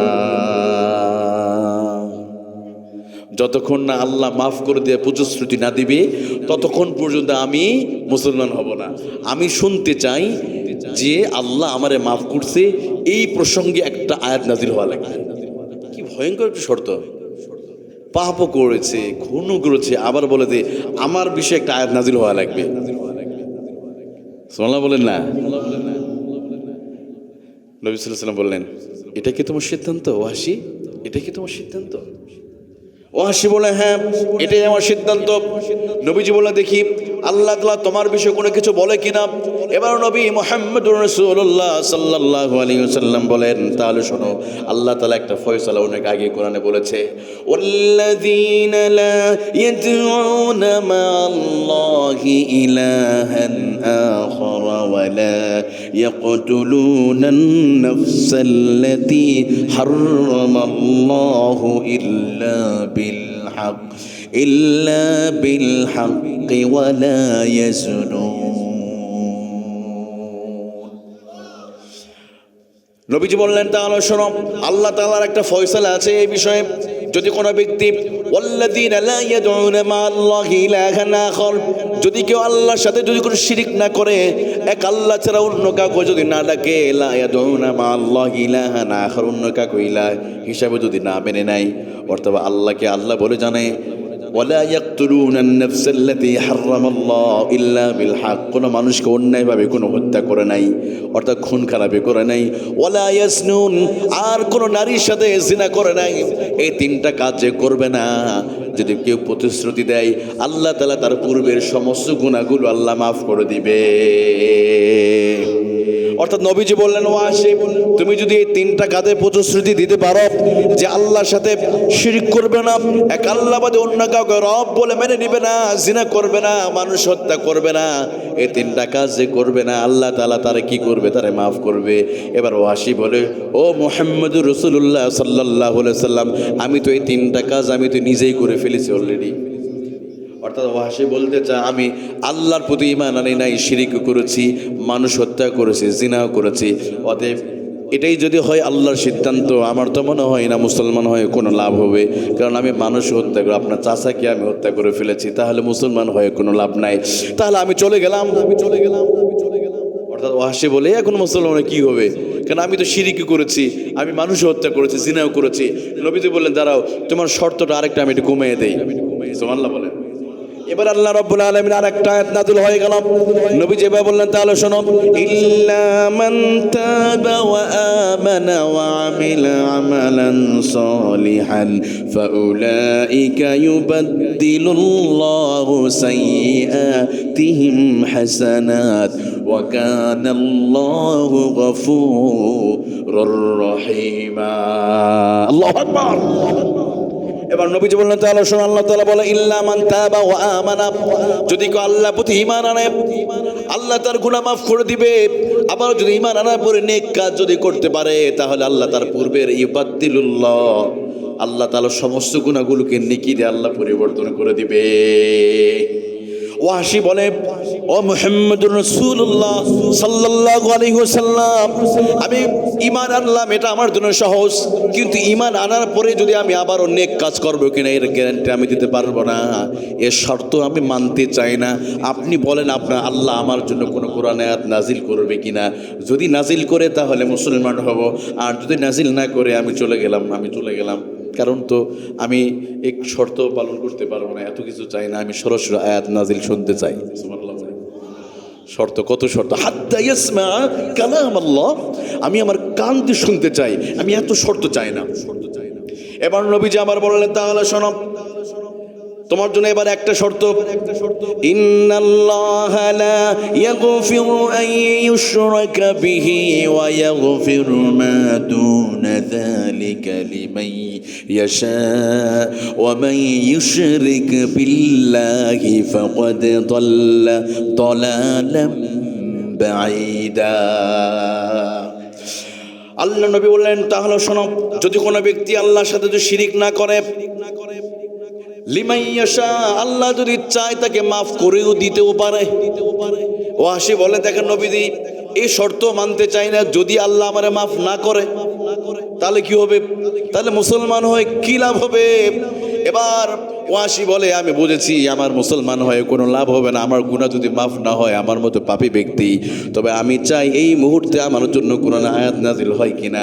এবার আমার আল্লাহ তাআলা বলে, ও নবী, আপনি আর দেরি করেন না, ওয়াহশী সহ तमाम পৃথিবীর সমস্ত মানুষদেরকে, গুনাহগার মানুষদেরকে আপনি বলে দেন, নবী তাদেরকে আপনি এই মুহূর্তে বলে দেন, আল্লাহ তাআলা কোরআনে আয়াত নাজিল করে বলেন, লা তাকুনাতু মির রাহমাতিল্লাহ ইন্নাল্লাহা ইয়াগফিরুয যুনুবা জামিআ ইন্নাহু হুয়াল গফুরুর রহিম। আল্লাহ তাআলা এবার আয়াত নাজিল করে দিলেন, নবীজি আর দেরি করেন না, ওয়াহশী সহ পৃথিবীর মানুষকে জানায় দেন। কি জানায় দিবে? যারা গুনাহ করেছে, পাপ করেছে, সীমা লঙ্ঘন করেছে, অহংকারী করেছে, আপনি তাদেরকে বলেন, লা তাকুনাতু মির রাহমাতিল্লাহ,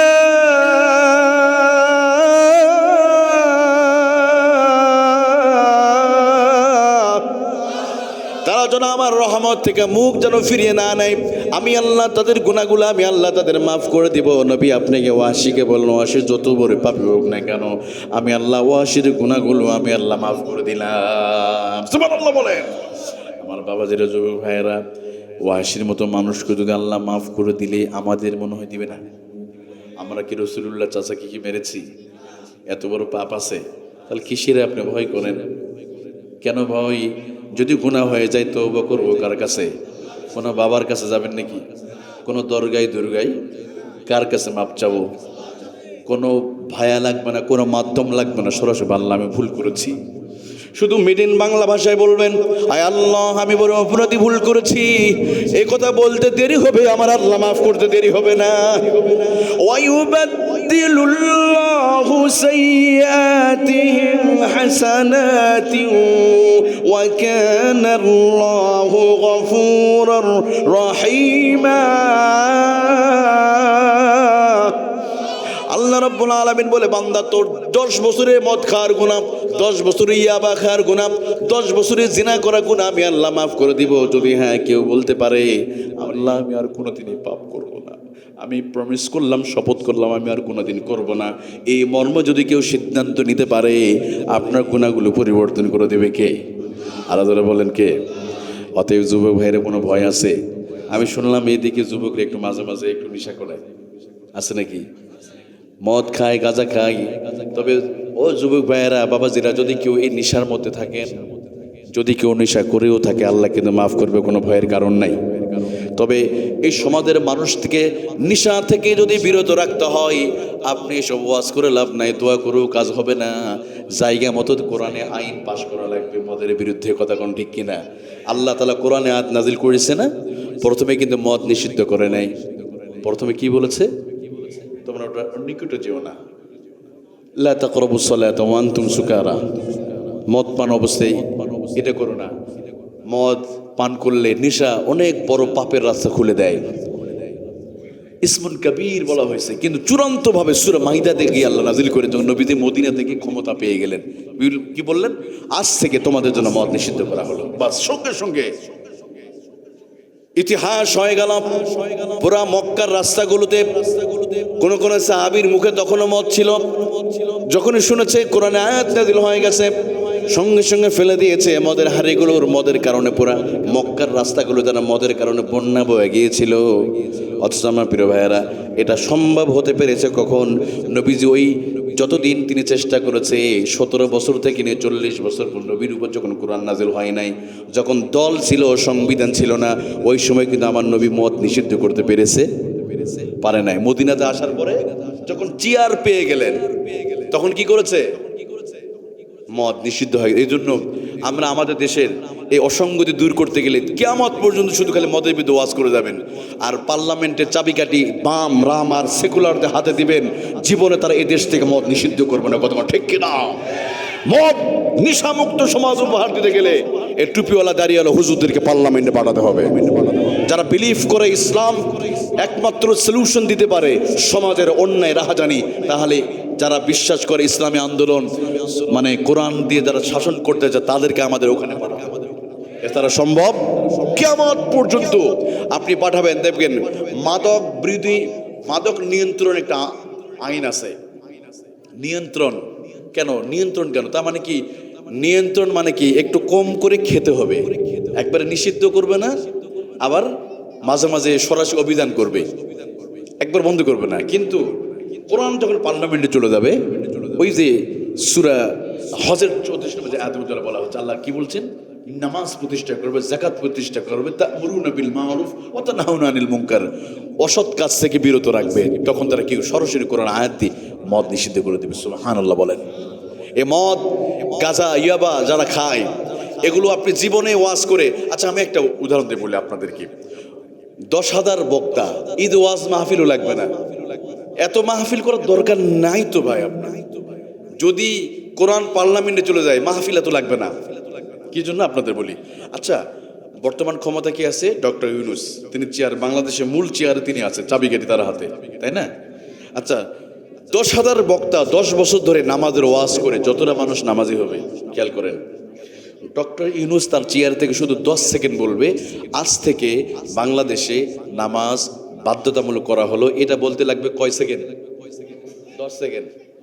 আর অন্যদিকে আমাদের মতো হুজুররা 10 বছর ধরে বাংলাদেশের 56,000 বর্গ মাইলের ভিতরে 10 বছর ধরে নামাজের ওয়াজ করবে। এই 10 বছর ধরে নামাজের ওয়াজ করে যতটা মানুষ নামাজি না হবে, এই চেয়ারওয়ালা তার চেয়ার থেকে বসে শুধু 10 সেকেন্ড বলবে। আজ থেকে বাংলাদেশে কোর্ট কাছারি আদালতের সব জায়গায় নামাজ বাধ্যতামূলক করা হলো। বুঝে থাকলে আপনারাই বলেন, ওই 10 বছরের ওয়াজের চাইতে 10 সেকেন্ডের কথাই বেশি মানুষ নামাজি হয়ে যাবে। তাহলে তখন কি আর মাহফিল লাগবে? কারণ সমাজ পরিবর্তন হয়ে যাবে। কিন্তু বড়ই আফসোস, এটা যখন আমরা বলতে যাই, তখন আমাদেরকে বলা হবে জঙ্গিবাদ আর মৌলবাদ, বলা হবে রাজাকার। নতুন করে একটা গালি চলে আসছে। তবে হ্যাঁ, যতই গালি দেন, পাবলিক এগুলো আর খায়? পাবলিক এগুলো খায় না, এগুলো আর মানুষ বিশ্বাস করে না। কারণ রাসূলুল্লাহকেও গালি দেওয়া হয়েছিল, আমার নবীকে কম গালি দেওয়া হয় নাই। এক নিঃশ্বাসে 2টা করে গালি দিছে। কয় টাকার গালি? এক নিঃশ্বাসে 2টা করে গালি। যেমন আপনাদের একটা আয়াত শোনা দিই, সূরা সদের মধ্যে আল্লাহ বলেন, ওয়াকালা সাহিরুন কাযযাব, ওয়াকালা সাহির কাযযাব। নবীজিকে 2টা গালি দিত, উনি জাদুকর। সাহির মানে কি? কাযযাব, মিথ্যাবাদী। ওরা কথায় কথায় রাসূলুল্লাহকে গালি দিত। হজের সময় বলতো, খবরদার ওখানে যাবে না, ওই বাইতুল্লাহ পাশে একজন পাগল আছে, ও মিথ্যাবাদী, ও জাদুকর, ওর কাছে গেলে তোমরা প্রতিক্রিয়াশীল, তো গেলে তোমরা পরিবর্তন হয়ে যাবে, ওর কাছে যাবা না, এরকম বলতো। কিন্তু বাহিরে মানুষগুলো আর দলে দলে তার কাছে চলে যেত। সুবহানাল্লাহ বলেন না? যত নিষেধ করতো তত মানুষ তাদের কাছে যেত, প্রতিক্রিয়াশীল, বা যাদের কাছে গেলে মনে করতো যে মানে ওরা এটা খারাপ, এটা খারাপ, বিভিন্ন ট্যাগ দেওয়া হতো। এই ট্যাগিংটা এখনো চলতেছে, কিন্তু এখনো চলতেছে। তবে এটা মনে রাখবেন, যত গালি দিবেন, যত বকা দিবেন, তত ওই মানুষগুলো যদি ভালো সার্ভিস দেয়, ভালো ব্যবহার আপনি দেখাতে পারেন, তো মানুষ তো সেটাই গ্রহণ করবে ভাই। এই জন্য আমাদেরকে যতই হুজুরদেরকে যতই গালি দেওয়া হোক, কিন্তু মানুষ আলেমদের যে গালি দেওয়া হয়েছে, মানুষ বুঝে গেছে এদেশের দেশের সবচেয়ে সোনার সন্তান যদি বলা হয় সেগুলো হলো আলেম ওলামারা, কথা ঠিক কিনা? কিন্তু যাদেরকে সোনার ছেলে বলা হয়েছিল তারাই কি করতো? দেশের টাকা পাচার করেছে, ধর্ষণের সেঞ্চুরি করেছে। কিন্তু আলেমরা দেখাতে পারবেন একজন হুজুর, একজন এই যে মসজিদের খতিব, ইমাম, বক্তা, নাজিমে তালিমাত, মুহতামিম, প্রিন্সিপাল, ভাইস প্রিন্সিপাল, কোনো হুজুর বিদেশে টাকা পাচার করছে? একটা দেখান, আমি সেদিন তো ওয়াজ করে বন্ধ করে দেবো। অথচ দোষ কিন্তু আমাদেরকে দেওয়া হতো এক সময়, মানে হুজুরের দেশটা নষ্ট করলো। আছে না এরকম? আমি একবার চট্টগ্রাম থেকে মাহফিল শেষ করে আসতেছিলাম, সম্ভবত ওই দেশ ট্রাভেলস হতে পারে। তো একটা ভিডিওর মধ্যে কি যেন একটা ভিডিও দেখতেছে, ভিডিও দেখে কিছু যুবক মানে জোরে জোরে বলতেছে, মানে আমাকে শোনা, কেন আমি তো বক্তা, জানে হুজুরের গেট আপ দেখে বোঝা যায় উনি একজন বক্তা। হুজুররা দেশটা নষ্ট করলো, শেষ করলো দেশটা। তা আমি তোর সাথে ঝগড়া করা যাবে, তাই না? আমার কি করতে হবে? ঠান্ডা মাথায় সাইজ করতে হবে। মানে ওরা আমাকে বকা দিবে, আমরা ভালোবাসার 2 হাত প্রসারিত করে দেব। ওরা আমাদের গালি দিবে, আমরা গালি দেব না। ওরা আমাদের বকা দিবে, আমরা ভালোবাসার কথা বলবো, ঠিক কি না? তো যখন ওরা বলছিল আমাকে মানে ইনসাল্ট করে, মানে আমাকে মানে দেখে, তখন বলছে, আমি বললাম হ্যাঁ ঠিকই বলছো ভাই, আসলে আমরা হুজুরে না দেশটা নষ্ট করলাম। আচ্ছা বলো তো ভাই, বাংলাদেশের যত টাকা বিদেশে পাচার করে, যত টাকা চুরি বাটপারি হয়, এগুলো সব হুজুররা করে, তাই না? মাদ্রাসা হুজুর। আমি বললাম তুমি কি জানো বাংলাদেশ সবচেয়ে মার্ডার কেসে আসামি ওই খুলনার এরশাদ শিকদার? সে তো কোনো একটা বাইতুল মোকাররমে খতিব ছিল, কোনো মাদ্রাসার মুহতামিম প্রিন্সিপাল ছিল, এরকম কোনো কথা বলে আমি বলেই যাচ্ছি। কিন্তু পিচ্চি হান্নান ঢাকা শহর সবচেয়ে বড় একজন সন্ত্রাস টেরোরিস্ট ছিল, যে মানুষের বাড়িতে দিনের বেলায় ডাকাতি করতো, দিনের বেলায় অস্ত্র নিয়ে যেত। সে কোন মাদ্রাসার স্টুডেন্ট, কোন মাদ্রাসার ছাত্র, কোন মসজিদের খতিব ছিল? আমি বলেই যাচ্ছি 2019 সালে জগন্নাথ জাহাঙ্গীরনগর বিশ্ববিদ্যালয়ের ট্রাঙ্কের ভিতরে অবৈধ জারজ সন্তান পাওয়া গেল, যেখানে ছাত্ররা বসে বসে গবেষণা করে নতুন নতুন আবিষ্কার করবে, নিত্য নতুন। তখন ট্রাঙ্কের ভিতরে জারজ সন্তান আবিষ্কার করে ওরা। তাই আমি বললাম এগুলো তো সব মাদ্রাসা ছাত্ররা এই জারজ সন্তান জন্ম দেয়। কথা বলে চুপ করে আছে। ওই যে মানিক ধর্ষণের সেঞ্চুরি করে মিষ্টি বিতরণ করেছিল, সে তো একটা বড় মসজিদের খতিব ছিল, তাই না? কোনো কথা বলে না, চুপচাপ। আমি বলেই যাচ্ছি, মানে ঠান্ডা মাথা কীভাবে বাস দিতে আমাদের এটা বুঝতে হবে।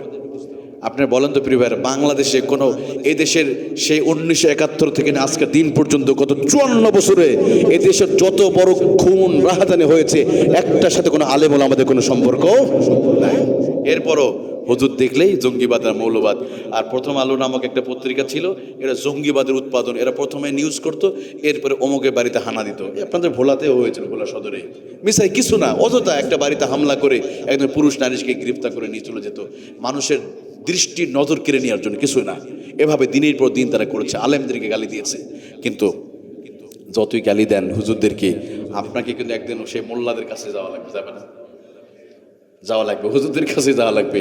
আপনি আজকে আলেমদের গালি দিবেন, বলবেন মায়েরা এই আলেমদের জন্ম দিয়েন না, কিন্তু আপনার মা বাবার বিয়েটা কিন্তু হুজুরাই করছে, হুজুরাই দিয়ে দিচ্ছে। বিদ্রোহী বিপ্লবী মৌলবাদী কেন জঙ্গিবাদী, জন্মের পরে কানে আজান কি দেইনি? আজানটা কি দিচ্ছে? হুজুরা দিচ্ছে না? জন্মের পরে কানে আজান কি দেইনি, তুমি মৌলবাদী সারা হওনি, আবার মরণের পরে জানাজা পড়াবে। কে পড়াবে? আবার মরণের পরে জানাজা পড়াবে, তখন কোথায় পালিয়ে যাবি? বিদ্রোহী বিপ্লবী মৌলবাদী কেন জঙ্গিবাদী? কথা ঠিক কিনা? যাবেন কোথায়? ঘুরে ফিরে চলে আসা লাগবে। আল্লাহ তাআলা বোঝার তৌফিক দান করুক, আমিন। আমরা যাই করি প্রিয় ভাইরা, কখনো মসজিদ, মাদ্রাসা, আলেম ওলামা, টুপি, দাড়ি, এগুলো নিয়ে আমরা কোনো কি করব না, ব্যঙ্গাত্মক কথা বলা অথবা তিরস্কার করা, আলেমদেরকে ছোট করে কথা বলা, এগুলো অথবা কাউকে গালি দেওয়া, এগুলো চলবে না। কারণ অনেক দিন হয়ে গেছে, আর নয়, আর কতদিন। তবে আমরাও এটা দেখতে চাই, আমরা গত 54 বছর ধরে এদেশের নেতৃত্ব কর্তৃত্ব চাবিকাঠি আমরা দিয়েছিলাম বাম রাম সেকুলারদের হাতে।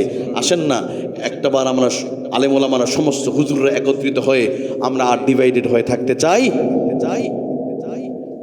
কিন্তু বড় আফসোস, কিন্তু আমরাও টুপিওয়ালাদের মধ্যে একটু সমস্যা আছে। আমরা একটু সুযোগ পাইলেই, একটু যদি দিতে চাই চাকরি বা বড় চাকরির অফার দিলেই আমরা তখন দৌড়ে চলে যাই ওইদিকে। আসেন এরকম? ওই যে বাইতুল মোকাররম খতিব বানায় দিল অমুক বুজুর্গকে, বাস উনি ফতুয়া দিয়ে দিল, মানে আপা আপনি জান্নাতি হয়ে গেছেন, সুবহানাল্লাহ বলেন। এবার জান্নাতি বানায় দিল, ইসলামী ফাউন্ডেশন চেয়ারম্যান, বাস আপনার জান্নাতের ফতুয়া দিয়ে দিছে। এবার এটা সময়, এটা কারা দেয়? আমাদের মতো এরকম অনেক আল্লাহওয়ালা বুজুর্গরা দিয়ে দেয়। তবে এটা মনে রাখতে হবে, আব্দুল্লাহ ইবনে উবাই ইবনে সালুল ওই যুগে ছিল, এখনও থাকবে, এখনও থাকবে। বড় আফসোস লাগে আজকে যদি দেখেন একটা অটো রিক্সা যারা চালায় ওদেরও কিন্তু ঐক্য আছে। একজন ড্রাইভার আক্রান্ত হলে অন্য ড্রাইভার রাস্তায় প্রতিবাদ করে মিছিল করে, গাড়ির চাকা ঘুরবে না, দোকানপাট খুলবে না। সর্বনাশ স্লোগান। অথচ একজন আলেমকে যখন জেলখানায় দেয়া হয়, অন্য কিছু আছে দূর থেকে মুচকি হাসে, উনি অপরাধ না করলে গেল কেন ওখানে, বলেন এরকম? উনি না করলে গেল কেন বলে কিনা? আচ্ছা, ইমাম আবু হানিফা কি অপরাধ করে ওনার তো জেলখানা মেরে ফেলা হয়েছিল? আল্লাহ রসুল তো 3.5 বছর ছিল। তার মানে কি জেলখানায় শুধু চোররা যায় না, মাঝে মাঝে আল্লাহর ওলিরাও যায়।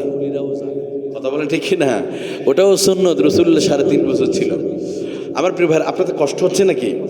আমি বলছিলাম, আপনাদের মনে আছে কিনা, আমরা শ্রেষ্ঠ উম্মত, আমাদের অনেক বড় একটা কাজ দিছে।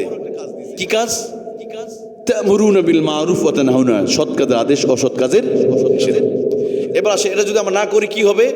আমি তিরমিজি হাদিসে শুনেছি, আইয়াবাসাল্লাহু আযাবা, আল্লাহ আযাব পাঠিয়ে দিবে। আর একটা হলো, গাড়ি যত দামি অ্যাক্সিডেন্ট তত মারাত্মক। আপনারা পরিষ্কার খেয়াল করেন, গাড়ি যত দামি অ্যাক্সিডেন্ট তত মারাত্মক। উম্মত যত দামি তার বিপদও বড় মারাত্মক। আমরা যত দামি, তাই না? আমরা শ্রেষ্ঠ হয়ে গেছি, আল্লাহ আমাদের শ্রেষ্ঠত্ব দিয়ে দিছে। এখন যদি সে শ্রেষ্ঠ কাজ না করেন, তা আমরুনা বিল, সৎ কাজের আদেশ, সমাজের অসঙ্গতি দূর করার জন্য, যদি আপনি অন্যায় দূর করার জন্য ঐক্যবদ্ধ হয়ে যদি দিন প্রতিষ্ঠা কাজ যদি না করেন, কোরআন প্রতিষ্ঠা কাজ যদি না করেন, আপনার বিপদও মারাত্মক হবে। কথা বলেন ঠিক কিনা? আচ্ছা, গাড়ি যত দামি অ্যাক্সিডেন্ট তত মারাত্মক। উদাহরণটা দেই। আচ্ছা, সাইকেল এদিকে আছে তো এখন নাকি, বাইসাইকেল আছে না?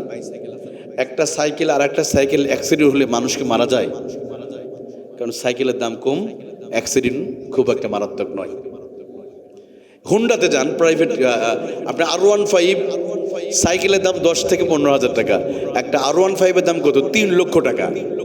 এবার খেয়াল করেন, গাড়ি যত দামি অ্যাক্সিডেন্ট তত মারাত্মক গতি চলে যাচ্ছে। একটা R15 আর একটা R15 যদি একসাথে 80 গতিতে যদি লেগে যায়, জায়গাতেই দুজনের মৃত্যু হওয়ার সম্ভাবনা, অন্তত একজন মারা যাবে অথবা পা ভেঙে যাবে।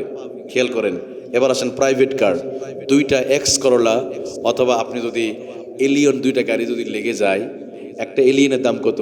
30 লক্ষ টাকা ছিল প্রথম যখন বের হয়, 30 লাখ টাকা। R15 এর দাম 3 লাখ টাকা। গাড়ি যত দাম বাড়ছে তত অ্যাক্সিডেন্ট কিন্তু বাড়ছে। খেয়াল করেন, একটা প্রাইভেট কার আর একটা প্রাইভেট কার যদি লেগে যায়, যতজন যাত্রী আছে তার ভিতরে 80% মৃত্যুর সম্ভাবনা আছে। এবার প্রাইভেট কার চাইতে আর একটু দামি বাস, যে বাসগুলো চলে, 2টা বাস যদি এরকম ভাবে 100 গতিতে যদি লেগে যায়, অধিকাংশ যাত্রীর মৃত্যুর সম্ভাবনা আছে। কথা বলুন ঠিক কিনা? একইভাবে বাসের চাইতে আর একটু দাম বেশি ট্রেন। যদিও আপনাদের ভোলাতে কোনো ট্রেন নাই, এই জন্য আপনারা ট্রেনে হয়তো ওঠেন না, আমরা ট্রেনে উঠতে হয়।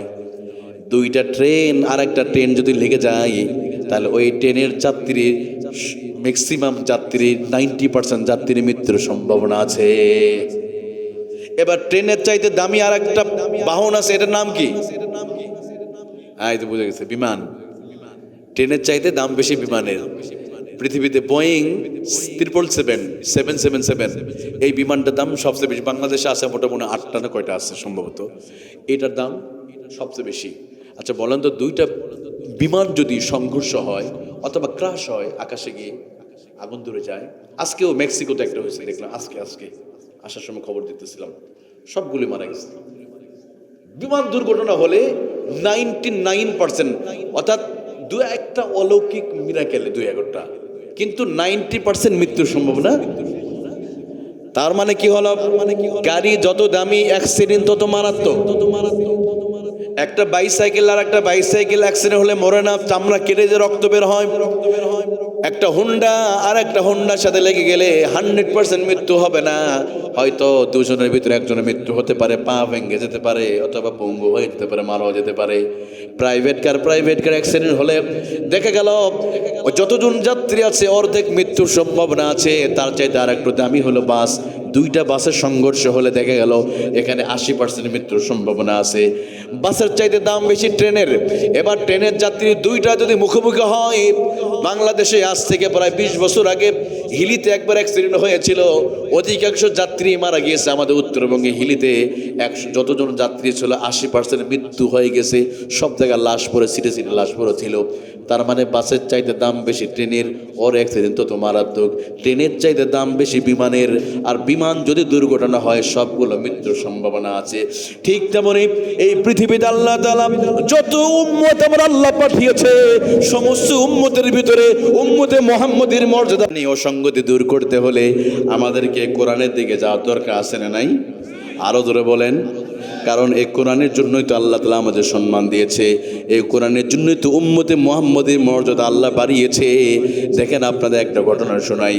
যতক্ষণ না উম্মতে মুহাম্মদের জান্নাতে প্রবেশ না করবে ততক্ষণ পর্যন্ত ইউসুফ আলাইহিস সালামের উম্মতগুলো দাঁড়িয়ে থাকবে, মূসার উম্মত দাঁড়িয়ে থাকবে, একইভাবে ইব্রাহিমের উম্মত দাঁড়িয়ে থাকবে, ইউসা বিন নূন আলাইহিস সালামের উম্মত দাঁড়িয়ে থাকবে, যতক্ষণ না উম্মতে মুহাম্মদী জান্নাতে প্রবেশ না করবে। সুবহানাল্লাহ। তাদের জন্য জান্নাত হারাম। হুররিমাতিল জান্নাতু আলাল উমামি হাত্তা তাদখুলাহা মিন উম্মতি। নবীজি বলেন হুররিমাতিল উমাম, সমস্ত নবীদের উম্মতের জন্য জান্নাত হারাম করে দিবে যতক্ষণ না উম্মতে মুহাম্মদে প্রবেশ না করবে। একইভাবে আমাদের নবীর উপরে কোরআন নাজিল হওয়ার কারণে আল্লাহ তাআলা নবী মুহাম্মদুর রাসূলুল্লাহর মর্যাদা আল্লাহ বাড়িয়েছে। হুররিমাতিল আম্বিয়াউ আলাল আম্বিয়া হাত্তা তাদখুলাহা, সমস্ত নবীদের জন্য জান্নাত হারাম যতক্ষণ না নবী মুহাম্মদুর রাসূলুল্লাহ প্রবেশ না করবে। সুবহানাল্লাহ বলে। তার মানে বোঝা গেল কি, এই কোরআনের জন্যই যদি এত আয়োজন, কোরআনের জন্য এত সম্মান, কোরআনের জন্য এত মর্যাদা। এই কোরআন নাজিল হওয়ার কারণে পৃথিবীতে যত রাত আছে সবচেয়ে বেশি রাতের ফজিলত কদরের রাত। কথা বলো ঠিক কিনা? কারণ এই রাতে কোরআন নাজিল করেছে কে? ইন্না আনজালনাহু ফি লাইলাতিল কদর ওয়া মা আনজালনা ওয়ামা আদরাকা মা লাইলাতুল কদর। আল্লাহ বলেন এই রাতে কোরআন নাজিল করেছি বলে কোরআনের মর্যাদা আল্লাহ বাড়িয়ে দিয়েছে। তার মানে হলো কি, এত কিছু বলা উদ্দেশ্য হলো একটাই, শুধু কোরআনকে কেন্দ্র করে আল্লাহ তাআলা এত মর্যাদা দিয়েছে। এবার আসুন ওই কোরআনে ওই আয়াত যদি আমরা আমল না করি আমাদেরও ধ্বংস আছে না নাই? এই জন্য তো দেখবেন আমার প্রিয় ভাইরা, আল্লাহ তাআলা আমাদের কি করে গজব পাঠায়, ঘন ঘন ভূমিকম্প হয়, অগ্নিকাণ্ড ঘটনা ঘটে, কখনো জলোচ্ছ্বাস, কখনো অতিবৃষ্টি অনাবৃষ্টি, আছে না নাই? গত কয়েকদিনে এই এক মাসের ভিতরে সবচেয়ে বেশি ভূমিকম্প হয়ে গেছে। বাংলাদেশের ইতিহাসে এত ভয়ঙ্কর ভূমিকম্প কোনোদিন হয় নাই। যেই ভূমিকম্পটা হয়ে গেল 17 নভেম্বর, ভোলাতে কি হয়েছিল এটা? হ্যাঁ, আপনারা টের পান নাই, কিন্তু আমরা ঢাকা শহরে, আমি তো ওই দিন জুমা নামাজ পড়ার জন্য প্রস্তুতি নিচ্ছিলাম 10টার দিকে, মানে পাশে 10তলা বিল্ডিং, মানে এরকম পুরা কাঁপাই দিয়েছে। বাচ্চাটা থুয়ে কে কার মতো দৌড়। সেদিন আমিও দেখেছি অনেক ধনী মানুষ যার বাড়িওয়ালা 10তলা বাড়ি পাশেই, একসময় দেখেছি ভাড়াটিয়াদেরকে কুকুরের মতো আচরণ করতো, গরিবদেরকে মানুষ মনে করতো না। কিন্তু ভূমিকম্পর দিন এই বাড়িওয়ালা ভাড়াটিয়ার আগে ঘর থেকে লাফ দিয়ে পালাইছে। আবার একটা স্টক করে পড়ে আছে শুনলাম। গরিবদের মানুষ করতে কত সম্পদের মালিক, কত ক্ষমতার বাহাদুরি ভূমিকম্প আসলে দেখা যায়। কথা ঠিক কিনা? মিডিয়ার সামনে দেখবেন হাম্বে তম্বে, এইটা করবো এইটা করবো। আরে বাবা, কিসের তোমার ক্ষমতা? কিসের ক্ষমতা ভাই?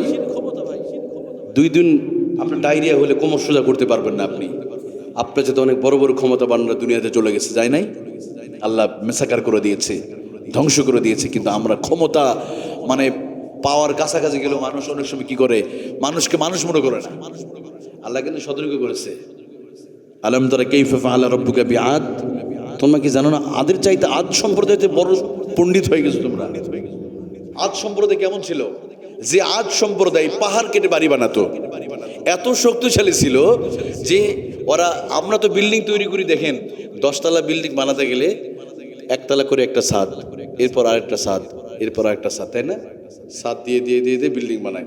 আর আদ জাতি ইরামা জাতিল ইমাদ, যে ইরান সম্প্রদায়ে আদের যারা বাসিন্দা ছিল, ওরা আস্ত একটা পাহাড় উঠে নিয়ে চলে আসতো এবং নিজেদের হাত দিয়ে কেটে পাহাড় ঘর নির্মাণ করতো। এত পাওয়ারফুল ছিল। যখনই হুদ আলাইহিস সালাম যখন তাদেরকে বললেন তোমার এক আল্লাহর গোলামি করো, তখন তারা অহংকার করে বলেছিল, কিসের তুমি আল্লাহর কথা বলো, কোন আল্লাহর তুমি দাওয়াত দাও আমাদেরকে? হুদ, তুমি কি জানো না? ওয়াকালু মান আশাদ্দু মিন্না কুওয়া, আমাদের মতো পৃথিবীতে আর কেউ শক্তিশালী নাই। হুদ, তুমি তোমার যদি সাহস থাকে, হুদ তুমি তোমার ওই আল্লাহর আযাব এনে তুমি দেখাও। তোমার আল্লাহ আমরা বিশ্বাস করি না। নাউজুবিল্লাহ বলেন। এগুলো আমরা বিশ্বাস করি না। যদি পারো তুমি রবের শাস্তি এনে দেখাও। এবার আমার আল্লাহ তাআলা কি করলেন? আযাব আল্লাহ পাঠিয়ে দিলেন। এটাও কোরআনে এসেছে, ওয়া আম্মা আদু ফাউলিকু বিরিহিন সারসারিন আতিয়া। আল্লাহু আকবার। এবার আল্লাহ গজব পাঠালো। কি গজব? সাখখারাহা আলাইহিম সাবআ লায়ালিন ওয়া সামানিয়াতা আইয়াম।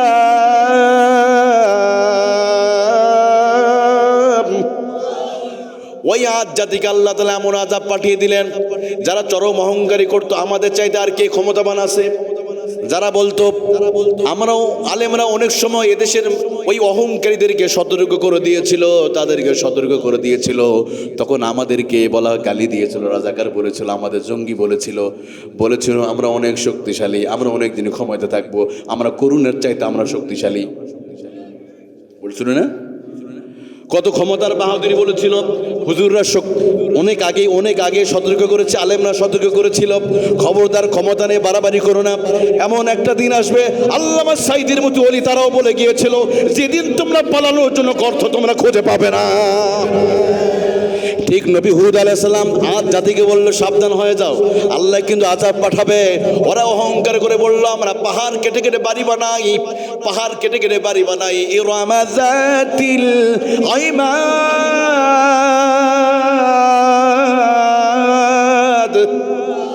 ওরা বলতো, ইরাম সম্প্রদায়ের মানুষ আমাদের মতো এত স্থাপত্য বিষয় কেউ জানে না পৃথিবীতে, আমাদের মতো এত বিল্ডিং তৈরি করা প্রযুক্তি দিক দিয়ে কেউ ছিল না এত ক্ষমতাবান, তোমরা কিছুই করতে পারবে না। হুদ, তোমার আল্লাহ কিছুই করতে পারবে না। এবার আল্লাহ কি করলো? আল্লাহ কি করলেন? সাখখারাহা সাবআ লায়ালিন ওয়া সামানিয়াতা আইয়াম। আল্লাহ তাআলা এমন একটা ঝঞ্ঝা বায়ু পাঠালেন, এমন একটা ঝড় শুরু হলো, যে ঝড়ের পাওয়ার এতটা বেশি ছিল, 7 দিন 7 রাত, সাবআ লায়াল মানে কি? সাবআ লায়াল ওয়া সামানিয়াতা আইয়াম, অথবা 7 রাত অথবা মানে 8 রাত। আল্লাহ কি করলেন? তাদেরকে শূন্যের উপরে ভেসে রাখলেন। বিশাল দেহের মানুষগুলোরে 8 দিন ভেসে রেখে 9 দিনের মাথায় আসার দিয়া আল্লাহ তাআলা কওমে আদ জাতিকে আল্লাহ চিরদিন আল্লাহ জমিনে দাফন করে দিয়েছে। সুবহানাল্লাহ বলেন না? আল্লাহ এটা, এই যে সূরা ফজরের ভিতরে, আমি এই সূরা তো তাফসীর এখানে করতে পারি নাই, এটা আলাদা করেছিলাম, আপনারা ইউটিউবে আছে দেখেন। সূরা হাদের ভিতরে সূরা ফজর 89 নম্বর সূরা, যেটা এখানে আল্লাহ তাআলা বলছেন যে জাতিগুলোকে ধ্বংস করেছে, এদের কি কি কারণ ছিল, কি অপরাধ ছিল। ঠিক একই ক্যাটাগরি কাজ মানুষ যখন অহংকারী করবে, সীমা লঙ্ঘন করবে, নিজেকে যখন বলবে মানে ওয়াকালু মান আশাদ্দু মিন্না কুওয়া, আমাদের চাইতে কি ক্ষমতাবান আছে, আমাদেরকে কি ক্ষমতাতে নামাতে পারবে, বলে নাই? কথাগুলো মিলছে না কিছুটা? আল্লাহ তাহলে কেন ভাই আদ জাতির ঘটনা কেন কোরআনে বললো সূরা ফজরে? এখন তো আদ জাতির আপনাদের ভিতরে মনে আছে 2-1 জন নাই নাকি? এখানে ইরাম জাতির সম্পর্কে আছে নাকি? আমরা এতগুলো মানুষ লম্বা হয়ে যতটা না হব, আদ জাতির একটা হাতের সমানে হবো না সবাই মিলে। ওরা এতটা লম্বা ছিল, এতটা দীর্ঘ দেহ ছিল, ওদের মাথার সমানে আমরা হব না। কল্পনাই করতে পারবেন না আপনি। আদ জাতি ইতিহাস জানতে চান, বিজ্ঞান রিসেন্টলি স্বীকার করেছে যে সম্ভবত ব্রাজিলে একটা জঙ্গলের পাশে বিশাল একটা মানে মাথার খুলি পাওয়া গেছে। ওরা ধারণা করে রয়েছে এটা কোনো সময় এলিয়েন বা অন্য কোনো জাতির হতে পারে না, ওরা ধারণা করেছে। কিন্তু আমরা তো কোরআনে পড়েছি যে আদ জাতির দেহবাসীর হয়তো পাওয়া যাবে না, কিছু নমুনা আপনি থাকতে পারে। তার যে মাথাটা একটা পেয়েছে, এই মাথাটা বিশাল বড় মাথা ধারণা করা হচ্ছে, কিন্তু ধারণার বাহিরে আরো বড় হবে, কারণ কোরআনে যা বলেছে আল্লাহ আরো বড় হবে আদ জাতি। তাহলে এত শক্তিশালী জাতিকে আল্লাহ তাআলা ধ্বংস করছে, করে নাই? করেছে। কওমে সামুদকে হযরত সালেহ সাল্লাম যাদেরকে বলল, তখন তারা বলল, সালেহ তুমি যদি পারো আযাব এনে দেখাও। আল্লাহ কি করলেন? ভূমিকম্প ডিসাইজ করেছে। এই জন্য প্রিয় ভাইরা, আসুন আমরা কখনোই সমাজে অহংকার করা যাবে, চেহারা, ক্ষমতা, টাকা পয়সা, গাড়ি বাড়ি, এগুলো নিয়ে কখনো অহংকার করা যাবে না, কারণ আমরা চিরদিন থাকবো না ভাই। আচ্ছা, আমাদের দেশের সাবেক যে প্রধানমন্ত্রীরা, ওনারা কি আছে? সাবেক রাষ্ট্রপতিরা কি বেঁচে আছে? এখনো যারা আছে কিছু নেতারা, যাদের 70-80, এরা তো আগামী 10 বছর তো মরে যাবে, এগুলা সব কবরে চলে যাবে, একটাও থাকবে না আগামী 10 বছরের ভিতরে। এখন তো এগুলা দেখবো লাফালাফি করছে, আগামী 10 বছর সব মাটির নিচে চলে যাবে, থাকবে ইয়াংরা, এই যুবকরা কিন্তু দেশ পরিচালনা করবে। কথা বলো ঠিক কিনা? কিন্তু আমাদের মরার আগ পর্যন্ত আমরা অহংকারী করব, ক্ষমতা দেখাবো, ভাই লাভ নাই। কারণ আমাদের কবরে যখন দাফন দেওয়া হয়, আপনার বাস পচার আগে লাশটা পচে যাবে। কথা ঠিক কিনা? কবরে মানুষকে যখন দাফন করে, দেখবেন 3 দিনের ভিতরে ওই বাসটা এখনো কাঁচাই আছে, মাগার লাশ পচে গেছে। আমাদের 24 ঘন্টার ভিতরে হাত পচে যাবে, 24 ঘন্টার ভিতরে জিহ্বা পচে যাবে, 24 ঘন্টার ভিতরে আপনার চোখ পচে যাবে, 24 ঘন্টার ভিতরে আপনার পেট পচে যাবে। যে হাত দিয়ে মানুষকে অন্যায়ভাবে আঘাত করেছেন, মানুষকে গালি দিয়েছেন, ক্ষমতার পেয়ে মিথ্যা মামলা দিয়ে অন্য দলে মানুষের কষ্ট দিয়েছেন, এই হাত 24 ঘন্টার ভিতরে পচে যাবে ভাই। আপনি যে চোখ দিয়ে খারাপ কিছু দেখেছেন, এই চোখটা পচে যাবে। যে পেটে সুদ আর ঘুষের টাকা নিয়ে গরিবের টাকা মেরে পেট মোটা করছেন না, মরার পরে দেখবেন সবার আগে মানুষের পেট পচে যায়, পেট ফুলে যায়। খেয়াল করছেন আপনারা? পেট কেন ফুলে যায়? ওই পেটের ভিতর হারাম ঢুকিয়েছে, গরিবের হক ঢুকিয়েছে, গরিবের সুষম বন্টন করে নেয়। গরিবের জন্য বাজেট এসেছিল, ত্রাণের টাকা এসেছে, বন্যার সময় সব নিজের পেটে ঢুকেছে। আল্লাহ বলে, তুই মরার সাথে তোর পেটটা আগে পচে যাবে। তা বলে ঠিক কিনা? এই যে দেখবেন আমরা অনেক সময় বলি, হুজুর আপনারা ইদানিং দোয়া করেন কিন্তু দোয়া কবুল হয় না। এই অবজেকশনটা আমাদের, সব দোষটা আমাদেরই। এখন দোয়া কবুল না হলে হুজুরদের দোষ। তা আমাকে কিন্তু বলছে, কেন আমিও তো একটা মসজিদের খতিব, তাই না? ঢাকায় কায়ু মসজিদের আমি খতিব। তা আমার তো মুসল্লি আছে, মাঝে মাঝে হুজুর কি ব্যাপার, এত দোয়া করো, হাদিয়া তো দিই আপনার মাঝে মধ্যে, কিন্তু দোয়া কবুল হয় না কেন? পরে চিন্তা করলাম, দোয়া কবুল হয় না কেন? দোয়া কবুল হবে কেমনে? এক হাতে রব্বানা যালামনা আনফুসানা ওয়া ইল্লাম তাগফির লানা, আর এক হাতে সুদের দেনা পাওনা। কথা কন, দোষ আমাদের। এক হাতে রব্বানা যালামনা আনফুসানা ওয়া ইল্লাম তাগফির লানা, অন্য হাতে যৌতুকের মোটরসাইকেল। এবার গিয়ার দিবে না, আবার জোরে বাজায়, অন্যটা শুনতে পায়। এদিকে তো সুদ খায় না, ভোলাতে সুদ নাই আলহামদুলিল্লাহ, এদিকে সুদ খায়। আস্তাগফিরুল্লাহ, আস্তা বলেন, যারা খায় তারা শুনতে পাবে আবার। আস্তাগফিরুল্লাহ, সুদ যে খাবে আপনাকে বলে দেয়, আমি কোরআন দিয়ে বলতেছি, আমি কোনো কথাই কোরআনের বাইরে বলে নাই। যে সুদ খাবে, আল্লাহ তাআলা তার সুদের টাকায় যতটা লাভ হবে, এর চাইতে দ্বিগুণ টাকা অন্য দিকে চলে যাবে। দেখবেন যারা এই যে গ্রামীণ ব্যাংক বা বিভিন্ন জায়গায় কিস্তি নেয়, আমি ছোটোবেলাতে দেখলাম শুধু কিস্তির টাকাই শুধু মানে শোধ করে, কিন্তু ওদের উন্নতি নাই। যা অবস্থা একই অবস্থা আছে, কোনো উন্নতি নাই। সারা জীবন শুধু কিস্তির টাকায় শোধ করে, মাগার কোনো উন্নতি নাই। এগুলো মাঝে মাঝে আমাদের মা বোনরা এই ধোকাটা পড়ে। তারা কি সুদের টাকা বাড়ি, আপনার সুদের টাকা বাড়ি করতে কি বলছে আপনারা? এই বাড়ি তো চিরদিন থাকবে না। আজ জাতির পাহাড়ের বাড়িগুলো শেষ করছে আল্লাহ তাআলা, আর আপনাদের এই সমস্ত বাড়ি থাকবে নাকি? আজকে যে ভোলা জেলা, এই যে আপনার এই জায়গাটা, এটা একসময় দ্বীপ ছিল, অথবা পানির মধ্যে ছিল, অথবা আগামী 100 বছর পরে এই যে আপনার কুঞ্জের হাটত নাও থাকতে পারে, অথবা আগামী 200 বছর এটা মাটির নিচে দাফন হয়ে যেতে পারে। কারণ আল্লাহ তো বলেছে, সূরা কাহফের মধ্যে এসেছে, স্থল এক জায়গা আছে পানি, একদম সাগর, এটা একসময় কি হতে পারে? বিশাল একটা দেশে পরিণত হতে পারে। আপনি আটলান্টিক মহাসাগরের পাশে আপনি যান, এখন বিশাল একটা চর জেগে যাচ্ছে, ওখানে একটা দেশ পরিণত হয়ে যাচ্ছে। আবার অনেক সভ্যতাকে আল্লাহ মাটির নিচে, পানির নিচে দাফন করছে। আপনার যান না সুবর্ণ চরে, ওইদিকে গিয়ে দেখবেন আজ থেকে 100 বছর আগে চর ছিল না, এখন চর হয়ে গেছে না? আচ্ছা, এগুলো তো আপনাদেরকে নানার বাড়ির কাছে মামার গল্প করতে লাভ নেই, এগুলো আপনারা ভালো জানেন আমার চাইতে। আপনাদের দ্বীপ সম্পর্কে খুব ভালো ধারণা। আপনাদের পাশে কি বলে, মনপুরা দ্বীপ, নিজুম দ্বীপ আছে না? এই দ্বীপগুলো 100 বছর আগে এত বড় ছিল, অথবা নতুন আর একটা দ্বীপ হচ্ছে আপনার এই বঙ্গোপসাগরে বিশাল একটা এরিয়া মিলে যেটা দ্বীপ হচ্ছে, এখানে বাংলাদেশের যতটুকু মানচিত্র, যতটুকু এরিয়া আছে তারও বড় একটা দেশের সমান হয়। সুবহানাল্লাহ বলেন। মাঝে মাঝে আমরা হতাশ হই, এতটুকু জায়গায় এত মানুষ, আরে বাবা তোমার টেনশন করা লাগবে না, সৃষ্টিকর্তা নিজেই আমাদের জন্য জায়গা তৈরি করে দিবে, তাই না? টেনশন করার দরকার নেই। তো আল্লাহ তাআলা এই জন্য প্রিয় ভাইরা, তাহলে এত বাড়ি নিয়ে আপনি টেনশন কা? আপনি সুদের টাকা নিয়ে বাড়ি করতে হবে কে বলেছে? অথচ বাড়ি তো থাকতে পারবেন না আপনি। আপনি এই ঘরে মারা যাবেন, আপনার বিবি আপনার সন্তান বলবে তাড়াতাড়ি লাশটা নিয়ে দাফন করে দাও, আপনার নামটাও ধরে বলবে না ভাই। তাহলে কেন একটা ঘরের জন্য একটা ইয়ের জন্য আপনি ই করবেন ভাই? আসলে আল্লাহ তাআলা আমাদের বোঝার তৌফিক দান করুক। আপনাদের কষ্ট হচ্ছে নাকি? আমি আপনাদেরকে শুধু শেষ মুহূর্তে এটাই এতটুকু বলবো, আমরা সবাই মৃত্যুপথ যাত্রী, আমরা কবরে চলে যাব। এই দুনিয়াতে যতদিন থাকবো আমরা ততদিন কোরআন মেনে চলবো ইনশাল্লাহ। বলেন, কোরআনের সাথে থাকবো। আমরা নিজেরা আমরা কি করবো? ওই যে প্রথমে বলেছিলাম, সমাজে কয় শ্রেণীর মানুষ আছে? এক শ্রেণীর মানুষ আল্লাহকে মানে এবং নিজে কোরআন মানে, অন্য মানুষকে আল্লাহর হুকুম মানার জন্য চেষ্টা করে যায়। 2 নম্বর মন্দ মানুষ, টোটালি মন্দ, আল্লাহর হুকুম মানে না, অন্য মানুষকে মানানোর চেষ্টা করে না। আর আরেকটা মানুষ সাথে নিজে মানে কিন্তু চেষ্টা করে না, নিজে নামাজ পড়বে, জাকাত দিবে, হজ করবে, কিন্তু সে কখনো চায় না চোর চুরি করলে হাত কাটতে হবে, এই আইনটা এগুলো চায় না। এরকম মানুষ আছে। তাহলে ক্ষতিগ্রস্ত কারা হবে? ওই যে 2টা গ্রুপ, প্রথম গ্রুপটা বাদে দ্বিতীয়টা গ্রুপ হবে। যে নামাজ পড়ে সে ক্ষতিগ্রস্ত হবে, কিন্তু সে কোনোদিন চেষ্টা করলো না নামাজ প্রতিষ্ঠা করতে হবে, সে কোনোদিন চেষ্টা করলো না জাকাত প্রতিষ্ঠা করতে হবে, শুধু নিজে নামাজ পড়লো না। প্রিয় ভাইরা, আপনাকেও চেষ্টা, এই জন্য তাহলে আল্লাহ ওটা বলছে, কুনতুম খায়রা উম্মাত উখরিজাত লিন-নাসি তা'মুরুনা বিল মারুফ ওয়া তানহাউনা আনিল মুনকার ওয়া তু'মিনুনা বিল্লাহ। আল্লাহ বলেন তোমাদের কাজ হলো একটাই, মিশন আর ভীষণ একটা, তোমরা সৎ কাজে আদেশ দিবে, অসৎ কাজে তোমরা বারণ করবে। কে বলেছে এটা? আরো জোরে বলেন। তাহলে আমার প্রিয় ভাইয়েরা, আমরা 1 নম্বর হতে চাই, আল্লাহ আমাদের কবুল করুক। আপনি চেষ্টা করে যান, হোক আর না হোক চেষ্টা করে যেতে হবে।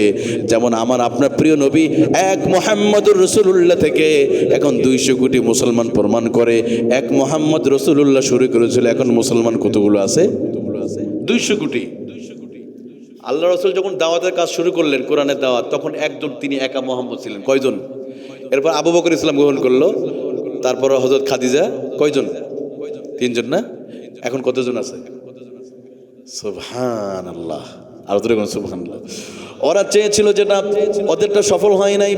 এই জন্য কবি ইকবাল বলেছে, তিনি সুন্দর করে বলেন, মুসলিম হাই হাম ওয়াতন হাই সারা জাহাঁ হামারা, আরব হাই হামারা, হিন্দুস্তান হামারা, চীন হাই হামারা, সারা জাহাঁ হামারা। সুবহানাল্লাহ।